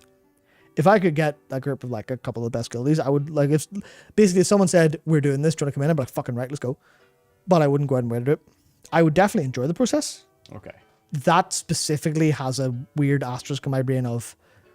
So without the asterisk, is that getting more to a yes? Yes, because that's a novel experience that is going to be a little more challenging. I like the novelty and I like the challenge. I'm a novelty-driven person in that sense, where I do something because it's interesting. But fundamentally, it boils down to, like, extrinsic isn't a bad thing as long as it's mostly intrinsic. It's the same way, like, you're playing... So it's reinforcement versus overtaking. Exactly. That's exactly it. You want to be playing a game because you like it and also have a little wee fun, level up. You don't want to level up for the sake of the number go up. And this is where you look at like AFK Arena, and then when the brain goes, what the fuck? And it goes, you want to level up, don't you? It's like, yeah, but it has no meaning. The extrinsic stuff has to have a meaning in order to be long term. And World of Warcraft's kind of lost that. Anything that's extrinsic doesn't have a meaning to it anymore. Anything that's like, hey, get your gear. That has meaning, and that's easy. But BIS, outside of very rare items, BIS is almost too easy to get for some people. So it's like that kind of thing. And you go, okay, well, what was the chase for a lot of like M+ players? It was getting that BIS. It was consistently getting the up, happy of gearing. Whereas I'm sure they would have argued that they actually really love doing M+. And the answer is they don't love doing M+. They love doing M+ up until the point. And it's the same with me with, say, character action games. I fucking love playing character action games. I love them to pieces. But I'm not the kind of person who'll replay Bayonetta like 8 times. I think we've done like twice or 3 times. I was like, I really like it, but I also kind of, the thing that also like applies the meaning is the experience of the first time. It's like, I'm not going to do it for its own sake, but I love doing it. Yeah. And I think that's where World of Warcraft is at it's leaning a little bit heavily on you love doing this for its own sake, or you love doing it for the, say, an M+, for the top whatever % achievement. It's like you do need an actual long tail chase. You just don't need it to be so powerful and so required that you need to do it. You do, however, need it to be there. And that's the part they're kind of wrestling with, where they're struggling with rewarding people, because what's the reward for loads of renowns? The colored scales for Dragonrend, very good. That's probably the only one that I think people would give a shit about. They're the only ones I give a shit about. Same. Outside of it's like the titles I'm vaguely interested in, but it clearly hasn't worked enough for me to do that work. It feels to me like, okay, so imagine you have a big bowl of popcorn. It's a food analogy. And then imagine you have some high fucking class, truffles. Designer, artesian truffles. I don't actually pronounce it that way. You need, so your scale colors, that's the artisan truffle that you're like, oh my god, I'm going to savor every moment. Yum, yum, yum. The other stuff, that has got to be you fucking shovel hands into that big bowl of popcorn, right? So all the little horn customizations and stuff, that has just got to be absolutely, those big cool guns, on a plane, and they go like a warthog gun. Yes. Not on the warthog. I mean the guns in the A10. I forget the name of them. Right? That's what you actually want to be riddled full of scale variations and horns and different dragon eyebrows, because that stuff it's not enough to get you to the next. It's like, I get 3 things for my next renown reward. I think another thing as well that's a bit weird is it's like renown reward, and this is a challenging thing. It's renown reward and then collect a bunch of items and then go back to the vendor. I have a feeling that for a bunch of people, they're like, oh, okay, right, so I've got to get 7 of these, 3 bear arses, 5 shark mouths, this, that, blah, blah, blah. No. That's a really good point. And because that's interesting. Yeah. Because that's actually adding more of a story to each one of those things. But then to a player, they're like, I did the renown to get the thing, and now I've got to go and do it. And to them, it's just like, it's more trudgery instead of, renown, bag of shit, I'm happy. Which I feel like in the modern Bing Bing Wahoo state of gaming is probably what works a bit better.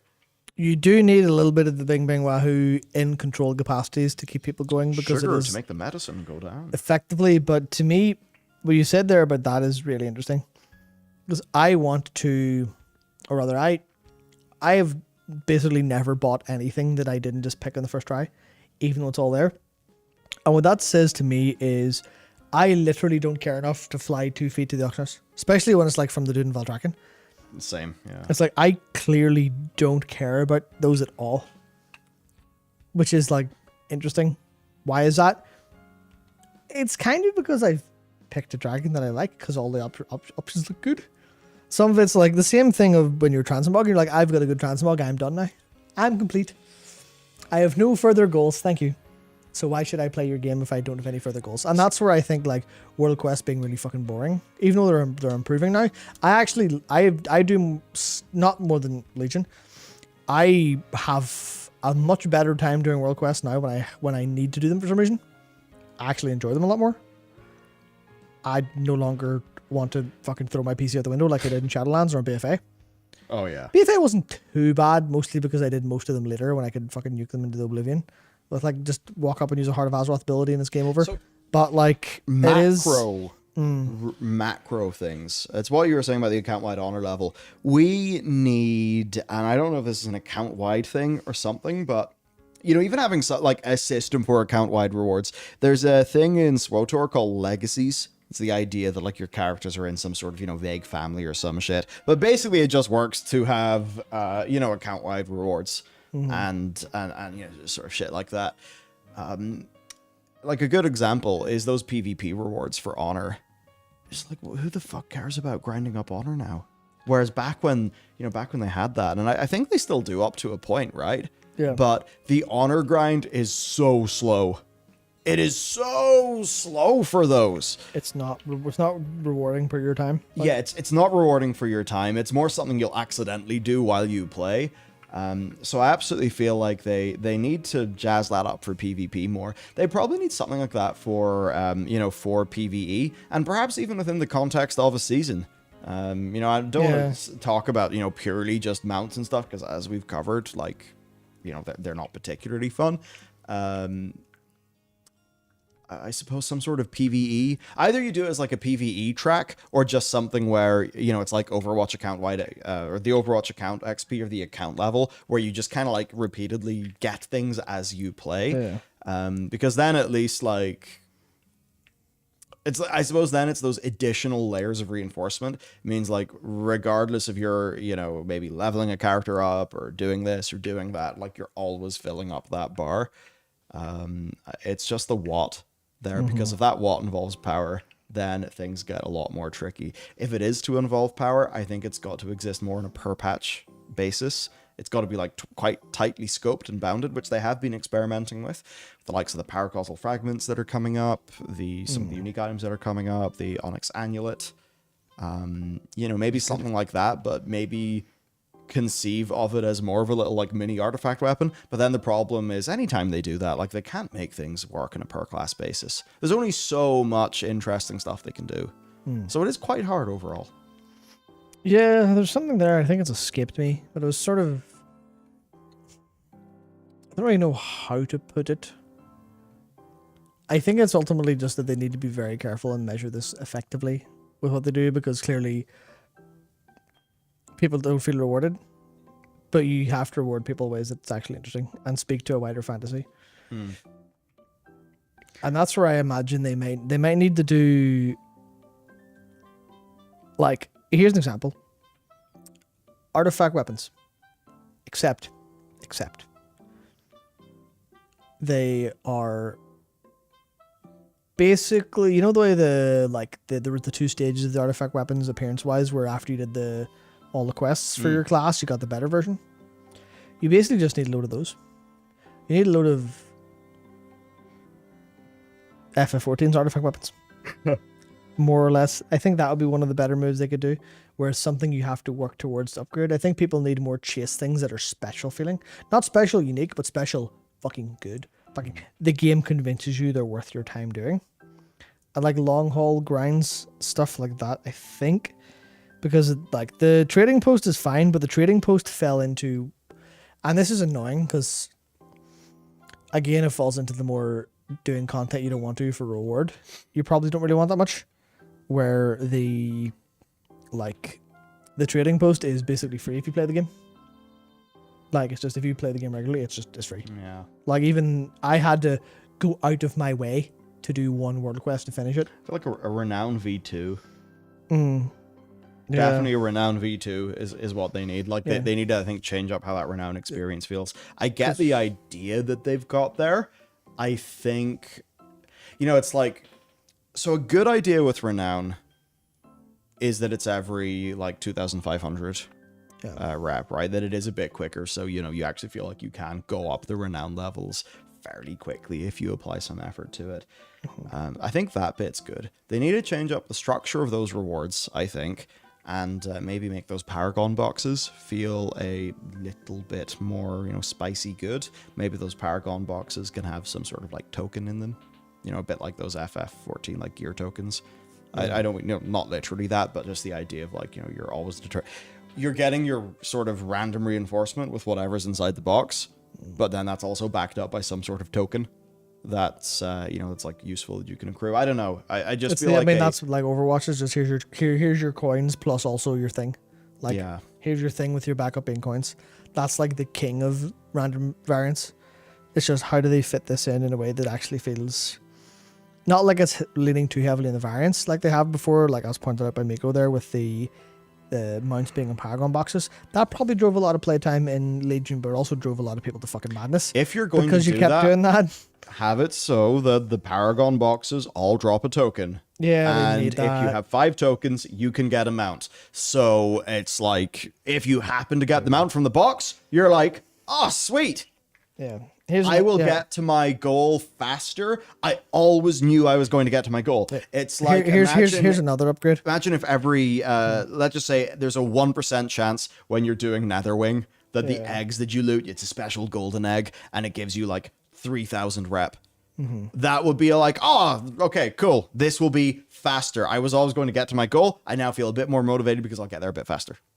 Go on. Yeah, here's an upgrade for that. Oh, so shit. You get Paragon box. You get a roll for your amount. Very small chance. You get a token. Or 2 tokens or 3, whatever many tokens. Make sure it doesn't work for numbers. Go to the vendor. You can buy the amount you want for X tokens.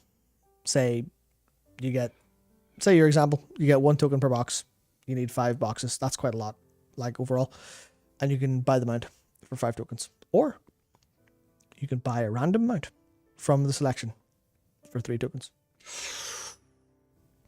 And now you've got, say you put 3 or 4 months in that. Now you've got a big solve for just, hey, now you've got a kind of reason to do these repeatedly and stuff like that. You or me go for the amount that we want. Asm, Gold, and Annie go for the one that's the most efficient because they're trying to fill out all the things. It's like 2 player profiles it probably works for. Exactly. Or even someone who doesn't bother.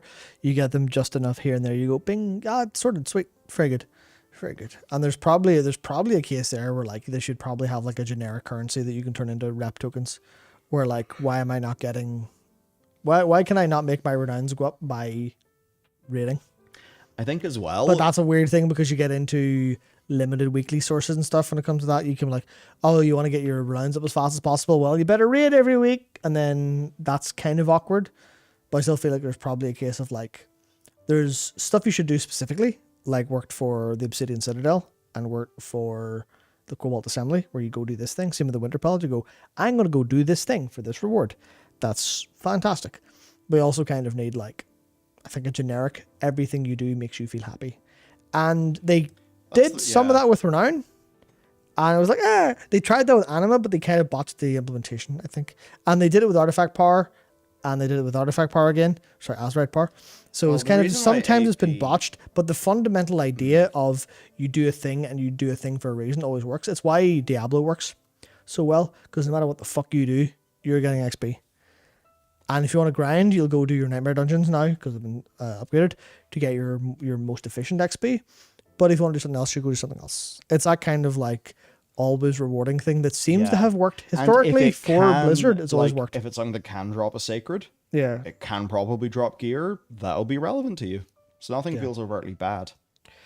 Yeah, so it's fundamentally like, I think they just need to get that, need to add a little bit more of a well-considered reward loop to the game. Because I think there's so many people are at the minute falling out because they're losing that extrinsic push just a little bit too sharp, a little bit too hard, which I applaud them for doing. It's just, I think with the wisdom of time at our backs, it may be a little bit too sharp because the game has been extrinsically motivating forever. It's just that it's maybe the key thing that we under-indexed. Yeah, the reason behind that is quite apparent in hindsight, which is World of Warcraft has always been profoundly extrinsic. You always log in for an extrinsic reason that leads to meaning. It's just that I think the meaning has largely been lost here.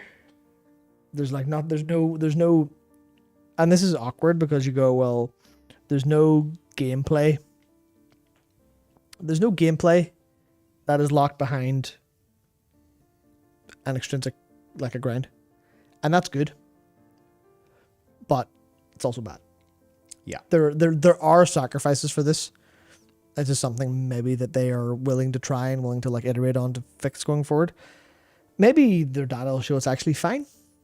And maybe their data will show that the great wisdom of if your players leave your game happy, they'll come back happy. Instead of been sticking around for too long and being furious. I think the thing is they're not. That's the, like we are, because like we, thing, you know, we enjoy our novelty, we get curve and then we go. But I think we have to remember there's the people for whom, like for them, the game is hit renown 25 with low omnifin. Get, you know, 20 or 20, yeah. Get all the transmogs or whatever it is in the current patch. Do all the sniff and seek and get those achievements. And it's like, I think that's the bit that the most is not working. Another thing that I guess we could pull into this too is a discussion in and around Mythic Plus people happening on Twitter recently. It's one of those things where it's just like a little bit of a community just sort of bubbles up for a bit. And, you know, they all kind of like riff in something that it turns out they've all been feeling. It's just like someone needs to send the first tweet that'll cause the community cascade. And in this case, it was for Mythic Plus.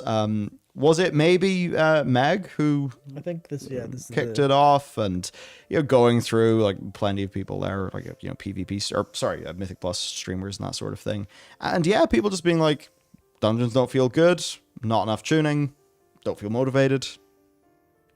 Yeah, what could be going on there? There's some aspects of probably what they're saying. Yeah, it might be to do with dungeon tuning. Yeah, I think it's like other things. Healing is very hard compared to usual. That's one thing at the higher keys. People maybe feeling it's that thing where any tiny change in normal levels is just so magnified by how numbers scale, right? Where it's like, you know, some things start off as like a 10% difference. By the time you've scaled that, it's now a humongous gulf. Where it's like, yeah, so to me, you know, in the like, I don't know, 2 through to 14 and 15 range, it was fine. But then I guess as soon as you start hitting like 20 and beyond, it's like horrible. Yeah, it's exactly that, where I think it's just, it falls apart at higher things a little bit more than usual. Now, there are other replies that aren't here that are saying, I think it was JLB's, like, I love this more than ever before, because that's clearly someone who's highly intrinsically motivated by a healing challenge. Yeah. Because they're a healer. I believe JLB's always been a healer man, I think. Or I think maybe double time. Anyway, talked about healing challenge, goes, this is actually really good. This is really good and fun in a way I haven't felt before. So there's clearly like a case of stuff, just small changes cascade in how people enjoy the game. And there's a little bit of a truth being revealed by the lack of an extrinsic motivation. Where getting your gear is way easier than before. Some people go, well, it kind of reveals, why are you playing the game then? And the answer isn't because I really like playing the game. The answer is because I like feeling rewarded. And the game's no longer doing that as much. And that's the same mistake Blizzard made with Overwatch 2, removing the loot boxes. Obviously, removing the loot boxes. Loot boxes are bad. Fuck pay loot boxes. But at the same time, it was like the reward loop. They didn't replace that with anything meaningful. You think about gacha games. Yeah. They're winning for a reason. Yeah, it's frustrating. It is. That's the thing. Gacha, like it very unfortunately works. Now, we don't advocate for going gacha, but there's definitely I would advocate and stuff. I would advocate for going gacha in very controlled ways.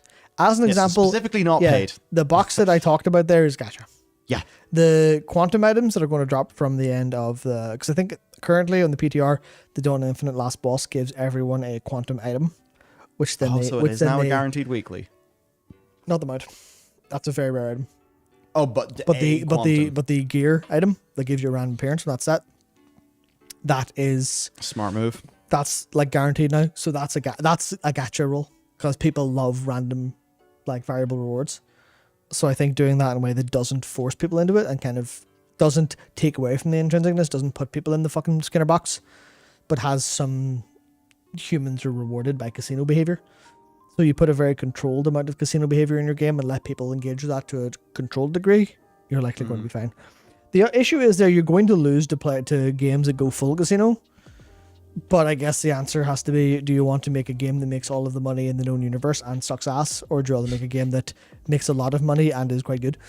Is ultimately like a strange question you have to ask yourself at times. It's funny with the Veiled Argonite. Veiled back to Veiled Argonite. Veiled Argonite was would have been perfect if not for the fucking Arcano Crystal. Oh boy, it would have been perfect if not for the Arcano Crystal, and even the Arcano Crystal probably wasn't that bad an idea, because it's just, I mean, it sucked for Mythic Raiders and like that, but the idea of here's a really cool thing that's quite rare. If they brought back Veiled Argonite in the sense that it, say Veiled Argonite, but plus the, what do you call it? Plus the, I am not good with nouns and system names today. My brain's dust. The Forbidden Reaches stuff, all that Primalist gear. Veiled Argonite combined a little bit with that. Combined a little bit with randomly you get big TSD appearances.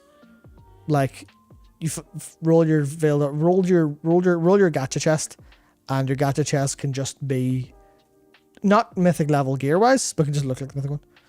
Obviously not literally, but you know, same idea of daggers are flying through the internet. You Titan Forge this, but not for the gear level, not for the player power.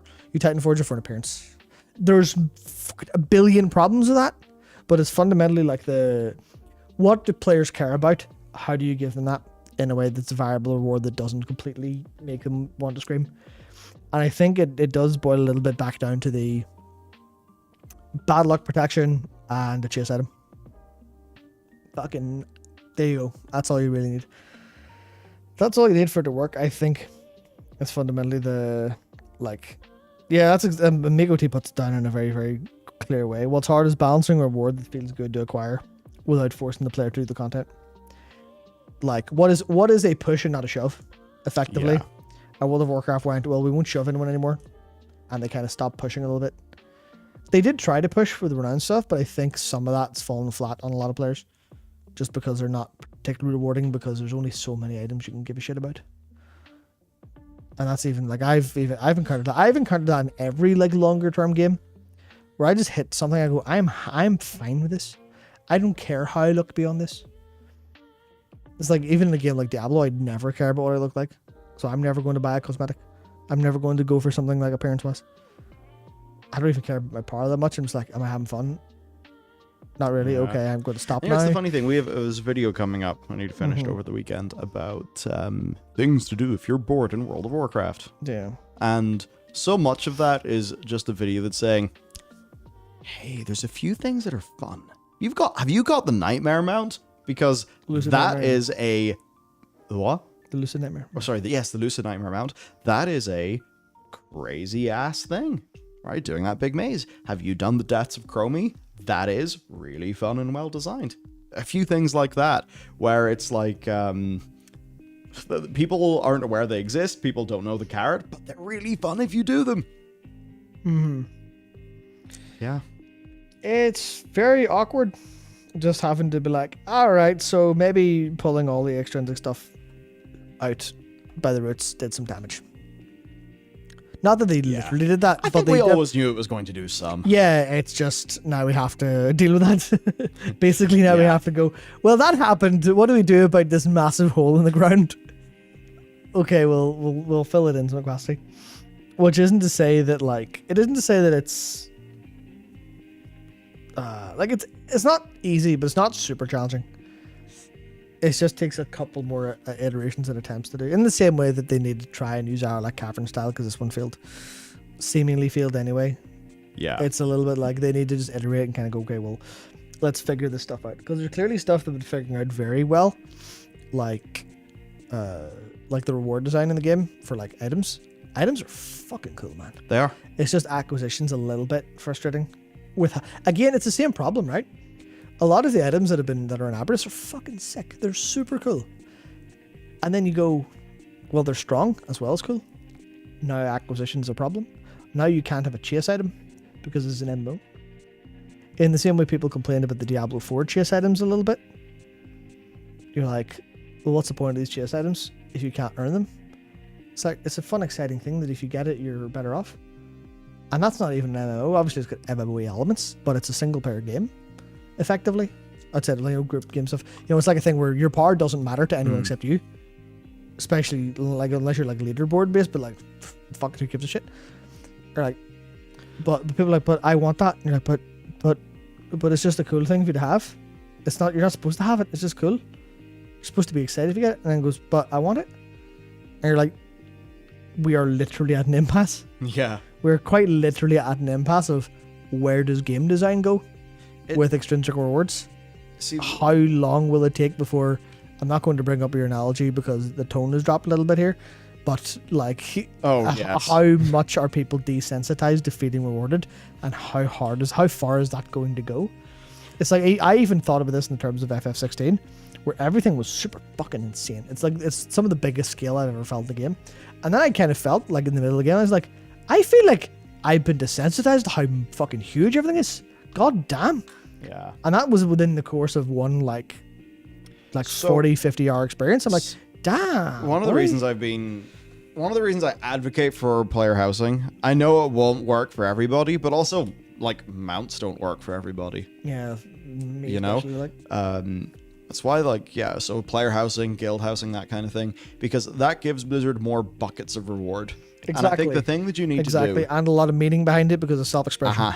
Yeah. And the self-expression is extrinsic. Thinking about how can my character reflect my image of my character? Are there any other ways that I can bring that about? So that's why, I'd be totally pro that. For that reason, they can add a bunch of meaning to loads and loads and loads of content in the game, and it means that they don't have to do a mount for absolutely everything. So the reason why I'd want that is, it gives Blizzard more stuff to do. It's why, while not all of them are great, but the way that we can have backpacks.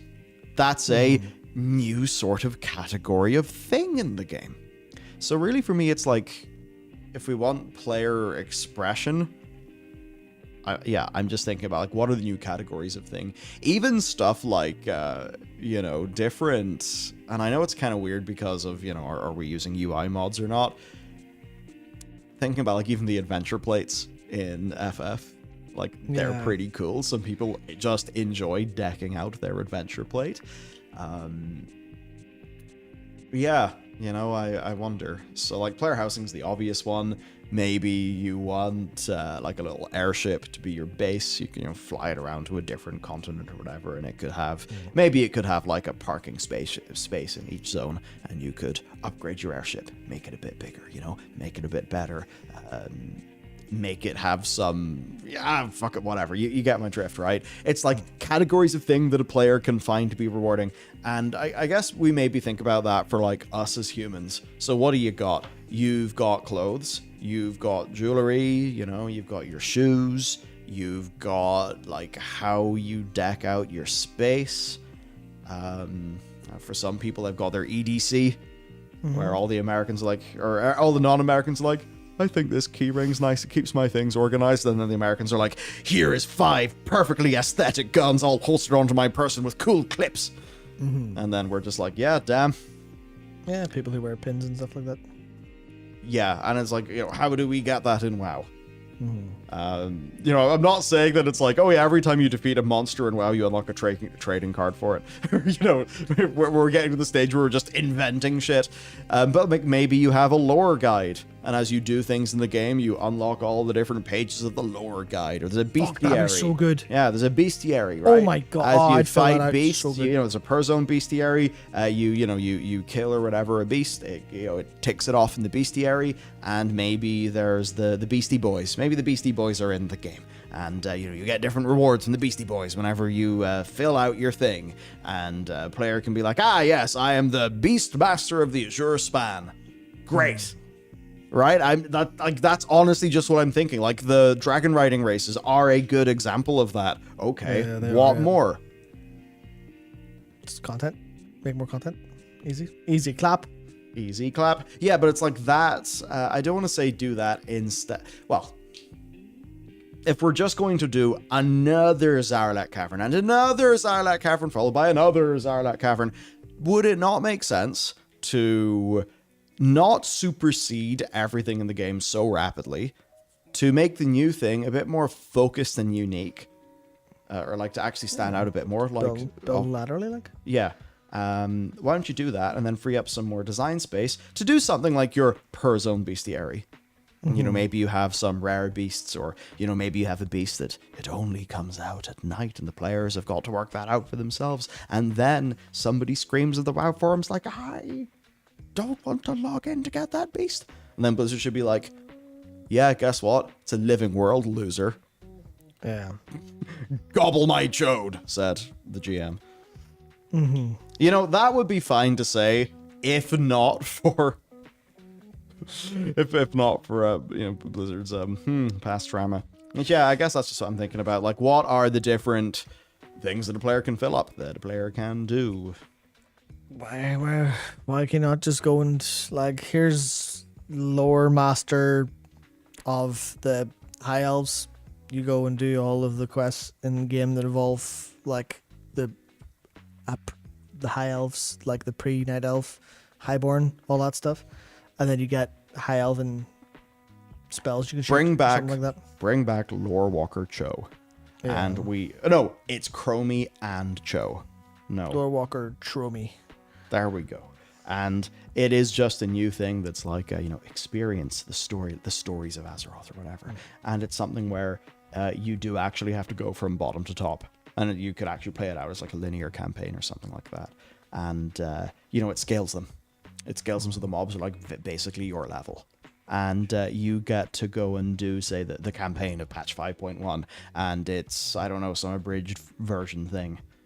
Which in itself is like kind of tricky, because then you're superseding a bunch of content the players could go and do. Or like maybe it's just, there's so much that people could do. And there's so many ways that Blizzard could probably tie all these together that players would think would be satisfying. Yeah, there is the issue there with a lot of that's all content, basically. A lot of that is verging on require additional content.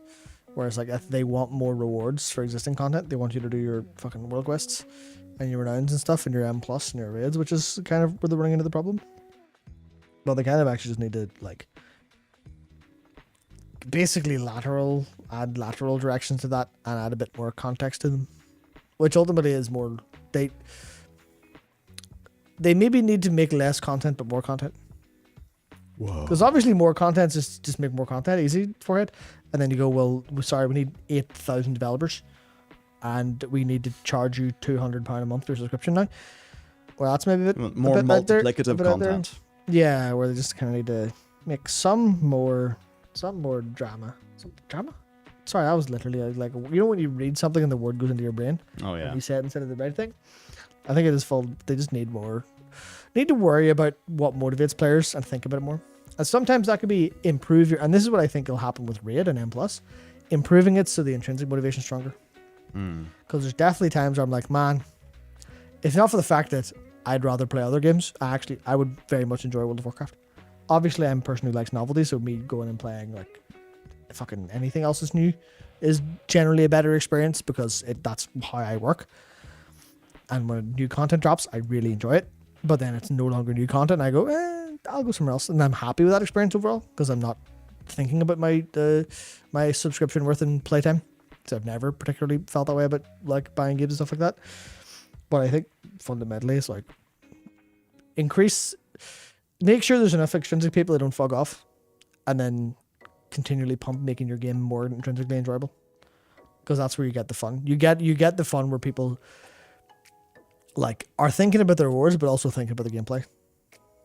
Obviously, like some parts of WoW is like, and I think that's where I'll come down to like the FF stuff, where I really like FF's raids because it's like they're just basic gameplay enjoyable because you're pressing buttons and moving around, and you're moving around, been forced to move around because stuff's landing at your feet, and you know you've mechanics to resolve, and that's a fun process. And WoW's getting there. It's just a little bit like maybe you need more of that, more of the intrinsic level of it's fun, because like M+ would be fun. If I could queue for M+, I'd probably do it more, just because actually getting a group feels like a lot of effort. And there's also the problem of maybe people are shit and you lose your time and it's not rewarding enough. But if I could just queue for it and be like, fucking bing, bing, wahoo, whatever. I've got it. This is a terrible idea. Give me experience tokens I can mail to alts, thank you. Oh, I was just gonna say that earlier. You need to see that working, right? Fucking horrible, horrible idea, be brilliant. Oh no, not experience tokens, experience buff tokens. Yeah. Yeah. So like Darkmoon hats, there you go. Put Darkmoon hats on at the end of M+. Sorted. Yeah, this is why you just have to talk about problems, because eventually your brain just surfaces the right one. You're like, sweet, Yeah. Sweet. Fix the game. I mean, that's the thing. Then you know you'll feel like even if. Okay. Is that the right word? The more that you would accrue those things, the more you'd be like, the cost of this new alt's pretty damn low. In fact, I could go and try it right now. Sweet. Level up real quick. Yeah, that would probably feel good to a lot of players. Yeah. So I suppose not that we've now upgraded the stream by giving you homework, but certainly, yeah, think about like what are other items that you would like to earn in WoW. That I think would be my question. Yeah. Yeah, what items would you like to earn? What categories of item would you like Blizzard to build? That is the thing. And is that going to be on a per expansion basis, or is that going to be a game system? Because I really think what they should do: archaeology revamp, forestry profession, lore books. Like, I'm thinking about all these things that just like feel more rich. They feel like you can do more things in Azeroth. There's more meaning attached to them because of how they work in the world, as opposed to just abstractive. Here's a number, go up. Whee, Yeah. You've got more transmogs. Are you ever going to use it? No. Are you going to use the fucking Valdrakken goblet fork? Well, the fuck? No. That's the weird thing about that. Well, like 3 people might. But. Yeah, the Valdrakken fork. It's as if that is like. It exists to be data mined, so they're all like, "Oh, would you look at that? That's really neat." And then it's not really anything we'd actually want in the game. Yeah. Yeah. That's the thing where it's there for the sake of it, and you can tell, and that's cool for role player stuff. But it's like that's kind of that's trying to carry the game when it's not strong enough to. So you need to give custom spell animations on your renown tracks instead. Do you know what I've realized the stream is?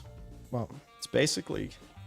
If our brains are like damp towels, it's the fucking. It's just the very end of the. It's just the end of the week. We're like, all right, let's get all the ideas squeezed out of here before we clock off for the weekend. Yeah, more or less. I definitely feel out of ideas. That's a bit of a problem because I have to solidify a game design in the next 2 days. Yeah, just like next project, very exciting. Can I talk about it now or really anytime soon? No. Sorry, it's the way it goes. You know how it is. Right, there are some other like topics in our stream doc, but honestly, they're also kind of like older ones. It's getting a bit late. And also, I literally have time restraints on today. Oh, yes. I will not say why. Yes. So we can do though the Dragonflight report card next stream because I think. It's that's really cool. Yeah. Yeah, that's a good one. I like it. So we'll definitely do that next stream. Yeah, we'll definitely start with this because this is fucking fascinating, and this actually goes directly into what we've been talking about. Oh yeah, because. We were talking about extrinsic motivation. How do you extrinsically motivate people? How about you give them intrinsic motivation via new gameplay modes such as classic hardcore? Because people play the shit out of that. Yeah. And obviously it's tied to there's a long-term goal. There's the coveted hit the level 60, feel happy. There's the coveted hit every level and feel happy. But the intrinsic power of you get to play the game out in the world, you have to play way more intently than you ever did before. You have to play fucking crazy. You have to play super smart. You have to use every tool in your kit. You have to really consider your situations. It is genuinely fucking brilliant. It is excellent. Dude. It's genius and it works perfectly for every part of World of Warcraft. Pre-endgame. We need a battleground that's an extraction shooter. Shut the fuck up, Michael. I fixed it! That said, some sort of weird battle royale, not gonna lie, could be sweet. Now, kill over it would be fucking bullshit. With everyone's classes, it would be total bullshit.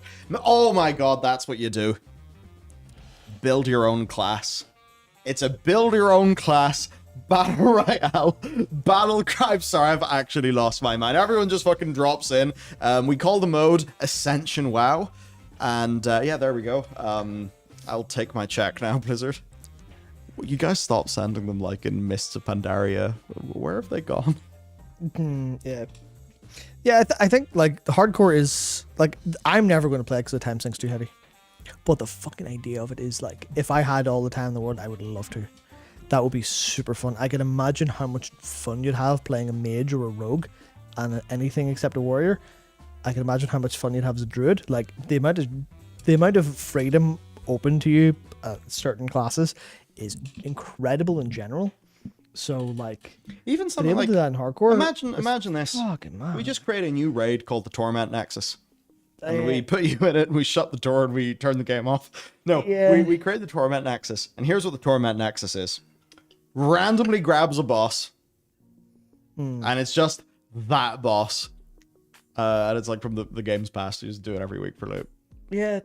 I don't know. There you go. The Torment Nexus. See, my point of that being, right, along with the Torment Nexus, you have Torment tokens and, you know, some little whatever bing wahoos that go along with it. I'm specifically thinking about the do a raid boss quests that existed in Wrath back in the day, where it's like, oh, yeah, sure, we're in the Ulduar tier.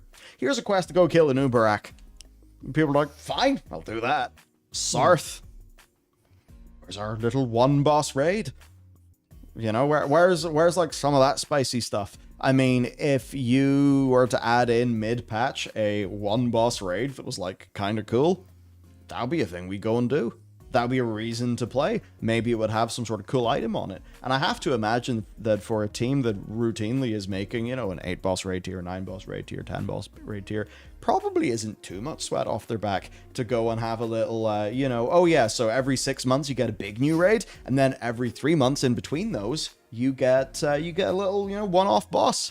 And maybe we keep those one-off bosses, you know, we maybe scale them up in the next patch so they're a bit more relevant or whatever, or, you know, who knows what it is. There's also something to be said for intelligent content reuse and recycling, because some of that content, like, it might be recycled, but I haven't done it in years, so I'd be happy to.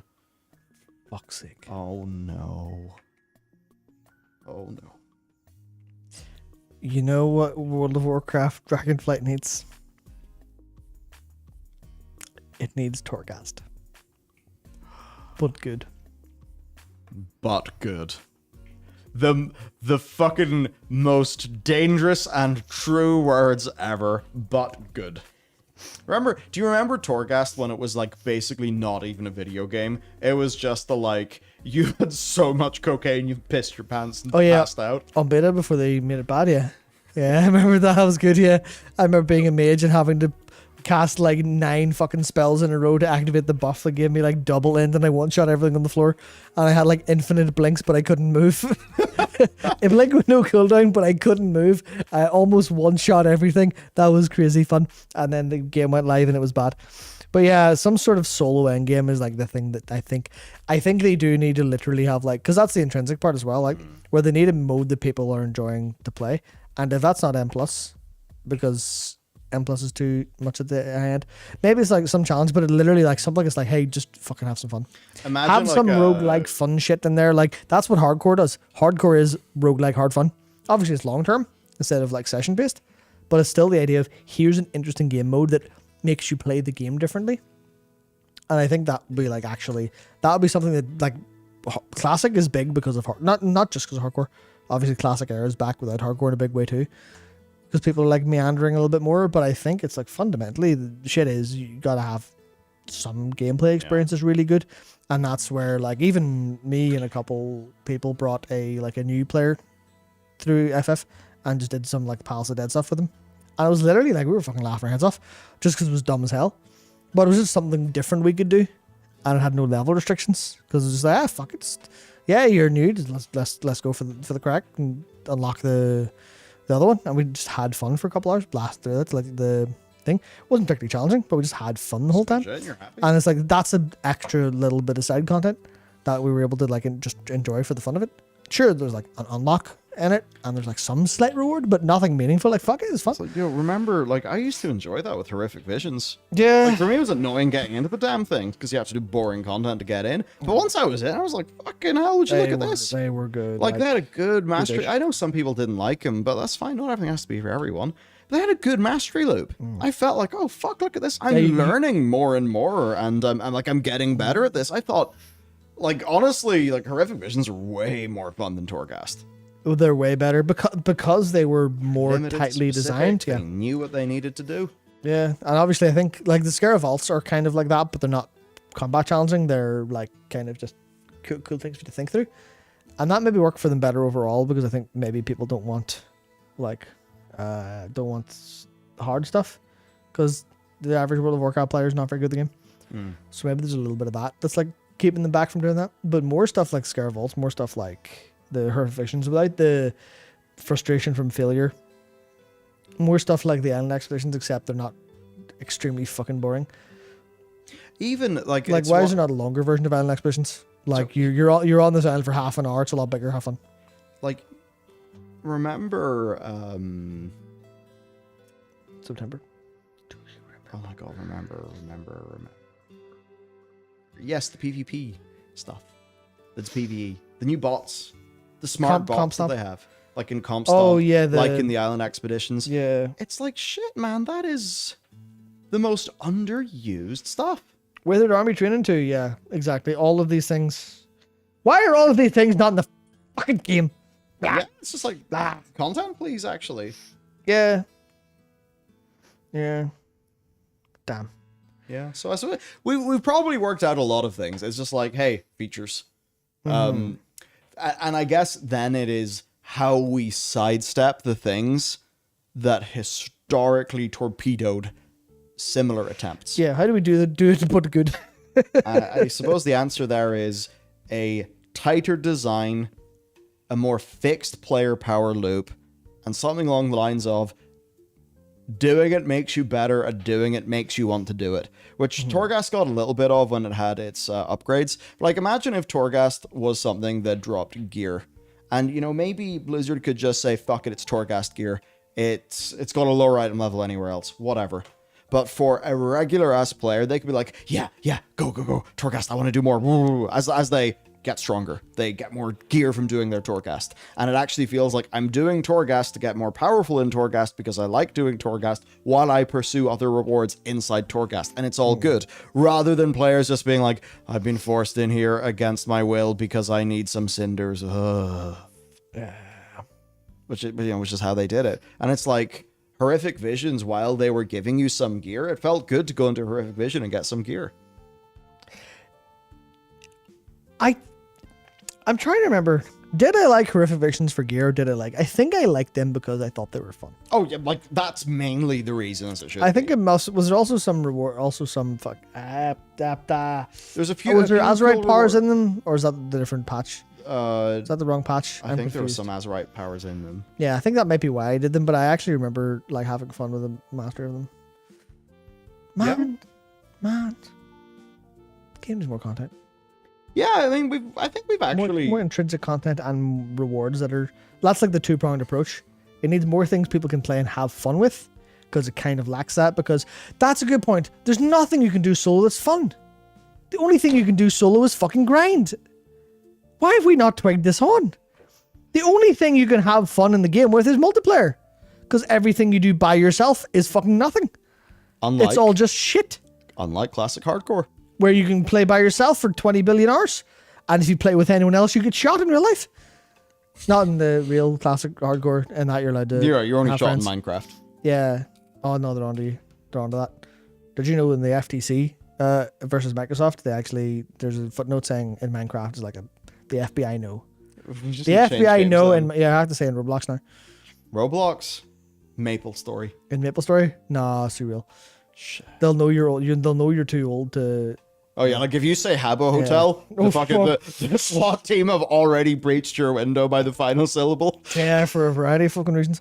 But yeah, ultimately, what were we talking about? Yeah, there's solo stuff. It's probably the worst. Oh Jesus Christ! Jesus. It's like this is back in like the MSN Messenger days, and everyone's a teenager. Man, there's a. One Discord soundboard. I had an MSN Messenger button. I hit it, and everyone in group chat nearly fucking moaned, like in a good way. It was beautiful. Yeah, I think ultimately, like World of Warcraft, definitely, we're coming to. We've been on this point in a variety of reasons for loads of stuff. I was like, there's loads of reasons we hated all this shit, but at the same time, we kind of do have the ultimate issue of this game needs to be more rewarding, because it's clearly not, because people aren't playing. Why are they not playing? Because it's not fun and it's not rewarding. What do you do? Make it fun, make it rewarding. Done. Fucking brilliant. Wow. God, we're good at this. This is game design. Fuck, if only we thought to make games rewarding and fun. Yeah, obviously there's a lot of challenge there, but I think the solo, not having anything to solo this fun is clearly a big issue. And do you know what? Because anything you do in World of Warcraft that's meaningful, that is not solo, is a pain in the ass to get to. Mage Tower exists, but Does it though? only scratches one itch. In the same way that, like, people, some people want to play a character action game. Some people want to play Dynasty Warriors. Oh, wow. I like, they look fun. That's a surprise. Well, okay, it's a little bit, not a lot. Not a lot. Like Age of Calamity, sure, yeah, but not fucking. So I guess, like, yeah, solo shuffle exists. That's PvP, which is a fucking nightmare. But it's on the right way. On the right. What if there was a solo shuffle comp stomp? What would make no sense? A solo shuffle comp stomp would make perfect sense. What if there was like comp stomp like stuff that like players could do? Because then, right, you know the way you play a game like Left 4 Dead and it's fun because of the NPCs in the journey. Can you imagine like, I don't know, a fucking dungeon or a quest or something that involves those NPCs? Could you imagine another form of game mode that involves those NPCs? Can you imagine a fucking, I don't know why in my head I'm mixing the tournament system, the tournament and practice ground system from fucking Mount and Blade with a battle royale. Yes. But like, why can you just not be like fucking tossed into something with like 30 smart NPCs? I don't know. I really feel that those smart reactive NPCs, they were like fun and crazy, and they feel like the biggest, like the coolest bit of tech that is being used the least. Did you ever hear of I forgot. Oh my god, I immediately forgot what they were called. Warfronts. You ever hear Warfronts? Yeah, but don't make the maids. We're really getting around to, we're like dancing around a point here, which is Blizzard have tried a lot of these things and they've always been ass. Yeah, but now I feel like they could do them good. Because they've always cocked the design up by doing something stupid. That's why they haven't been good. So you could just make the thing that you did, but good. Basically guaranteed victory. Win fronts, as Rectal Espionage they're win fronts. Yeah. There's no loss condition. There's nothing really to fight for. They don't which feel, means of no meaning. Yeah, they end up not really feeling that dynamic when you're in them. Because it's like, it's just a bunch of steps you got to do to win, but there's not that level of dynamicism that something like that would really need if it, say, had more of those big, smart, fancy, intelligent NPCs. The way that it ends up, like, Warfronts, they don't feel like military strategy. They feel like grind, right?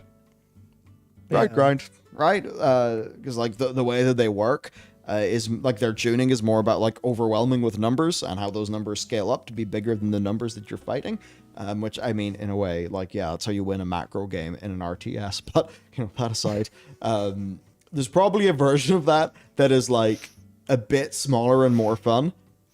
Scope that down from a Warfront to a scenario, and I think we'll be able to do a lot more with it. Mm-hmm. Or, even some, like, fucking roguelite thing. Where, rather than Torghast, it was big and slow. What if you made it, but it was fast and fun? Look at that! Fuck, you're onto something. Oh. What if game good? What if game good? That's a question for the anyone ages. at Blizzard watching this, like, they have no hair left. They've pulled it all out. And I'm very sorry for that. But in between us saying but good, there is actually a literal through line, which is things in Dragonflight have largely been executed on fantastically, where a lot of the issue with older stuff was execution in the grand scheme of things, without the shackles of extrinsic shoving, and I'm forced to do this. An intrinsic version of some of these, which is rewarding, but in a way that has like bad luck protection, a little bit of random variance, a little bit of that stuff, a little bit of the random reward scheduling. Maybe not the scheduling, because that's kind of it. Make it the same schedule, but the reward varies a little bit. Even though that's technically worse, don't be too, as you said, AIDS. Careful now. Just make it good. Try an experiment where people get to intrinsically enjoy the game a little bit more, outside of a group challenging context. It needs to be challenging, but without being too hard, without being a pushover. Yeah. It needs to be a normal mode, effectively. But a normal mode, a heroic. Let's say heroic. Let's say heroic and take inspiration from some of the raid boss design that's actually been like really fun. Stuff like the Kazara's not too bad. Stuff like the Shadow Flame, stuff like the Thea, stuff like Razageth in a way, where I feel like a little bit of single person raid bosses could go a long ass way to make this game healthy. Mage Tower is great. Just make Mage Tower more. But obviously it's hard to make Mage Tower, but imagine Mage Tower, but it's not designed to be a specific class challenge in like as rigid a way. It's more inspired, as you said, by a raid or dungeon boss. It's that's exactly a good point. It drops gear. Yeah. Gear that you can use and equip that will make your character more powerful. No, because then you get into the same problem of making it fucking mandatory. Because player power. Yeah, but you make it just be an option. Because here's the thing we're talking about though. Because doing it to that level where it's like purely just for for the gear, we're not going to do that because we're doing a heroic raid. But the problem we got right now is people don't want to float around the Zaralek Caverns getting 2 Drake crests a week. That's true, yeah. They don't find that fun. Yeah. So clearly they need a way to gear their, because I think like they have so many of the games. They have so much of like the systems there, like, you know, the crests and the upgrades. What I'm getting at is like the way that you will play, imagine, I don't know, like a gear-based roguelite. And you'll just be like, yeah, fuck yeah, I'll grind some stuff up. Imagine, I don't know, like a Vampire Survivors where you've got gear and it's like a big power progression thing. People will be like, another one. I want a new sword. I have the new sword. Another one. And that's how they do it. I guess that falls in, and this is where it always falls apart is, well, is this more optimal than doing Mythic Plus? Shut the fuck up, nerd. But what if people stop playing M+? Oh no. I mean, it's actually a problem. Like Mythic Plus. But also, if you want to build this as an additional pillar to the game, because you've got all the ways in place to make an additional pillar to the game, because you can just fucking do that. Now you've got your gear system. You don't need to shit yourself every time you do anything. Effects. Take some of your itemization budget out of raw stats and move them into itemization effects that are like only relevant in that type of, content. It's like if you have make PvP gear for solo stuff. You wouldn't need to go as hard for that. But then it's fundamentally always worse if you're moving the budget around. Yeah. But not as rigidly, categorically wrong. The idea that, it's probably wrong. It would still be wrong. If it's got 2 less crit because it has in the solo thing fucking one-shot the boss, it's still going to be dog shit. It's good.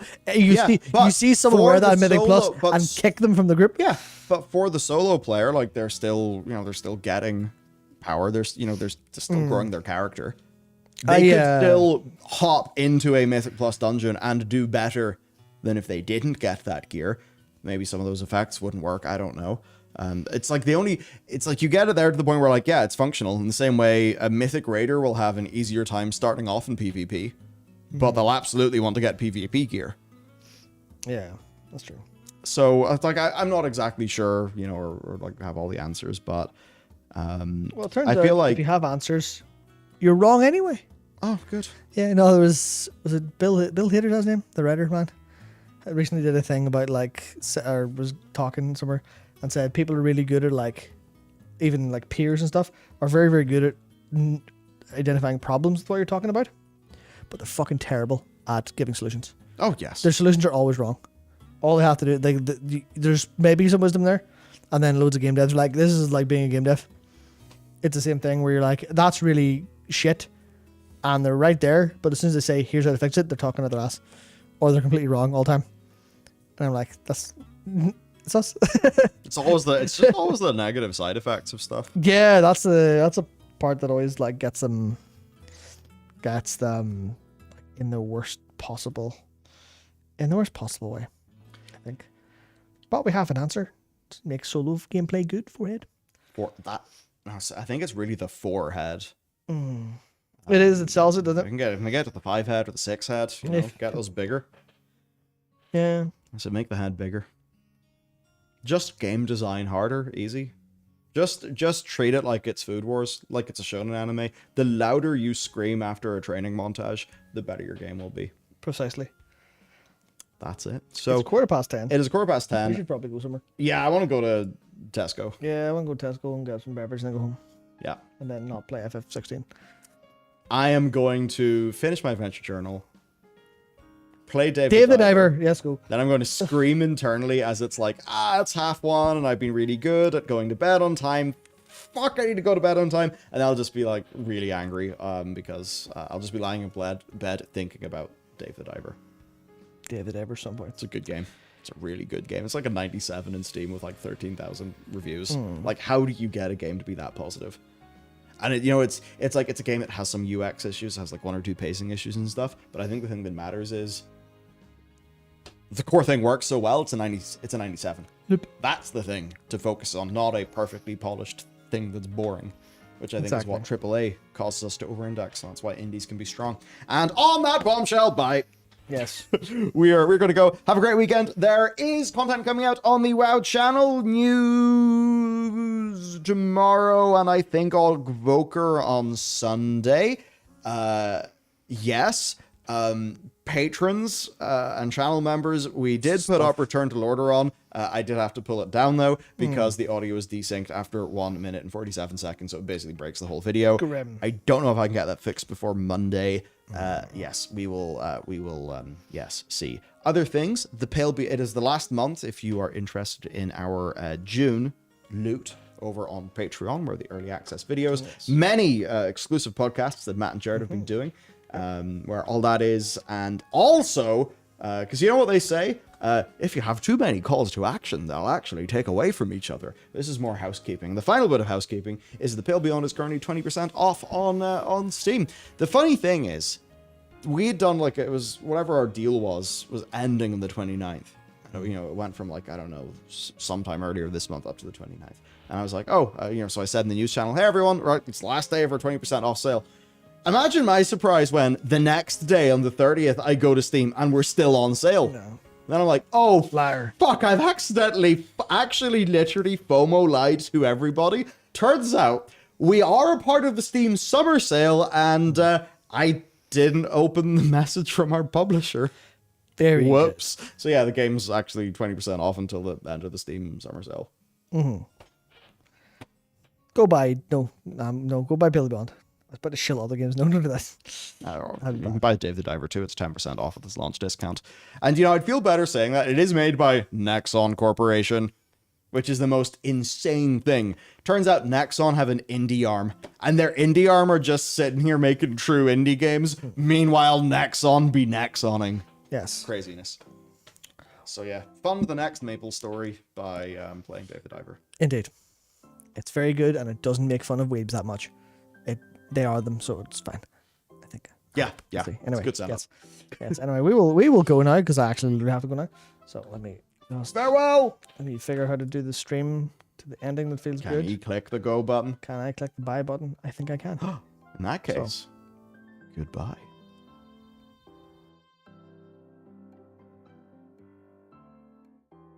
Colin's just gonna. I literally just unmuted to say, I had the transition to cut instead of fade to remove any ambiguity. Connell's going to, like, when he's clipping this, he's just going to get to the very end of the stream, like, you just actually rambled for like an hour and a half. This is one clip. Fuck you. I'm not clipping this. And then he'll probably clip this, which will be the funny bit. And then he'll maybe put it at the start of the clip. And he would be completely right to do so. He would be. Goodbye. Good night.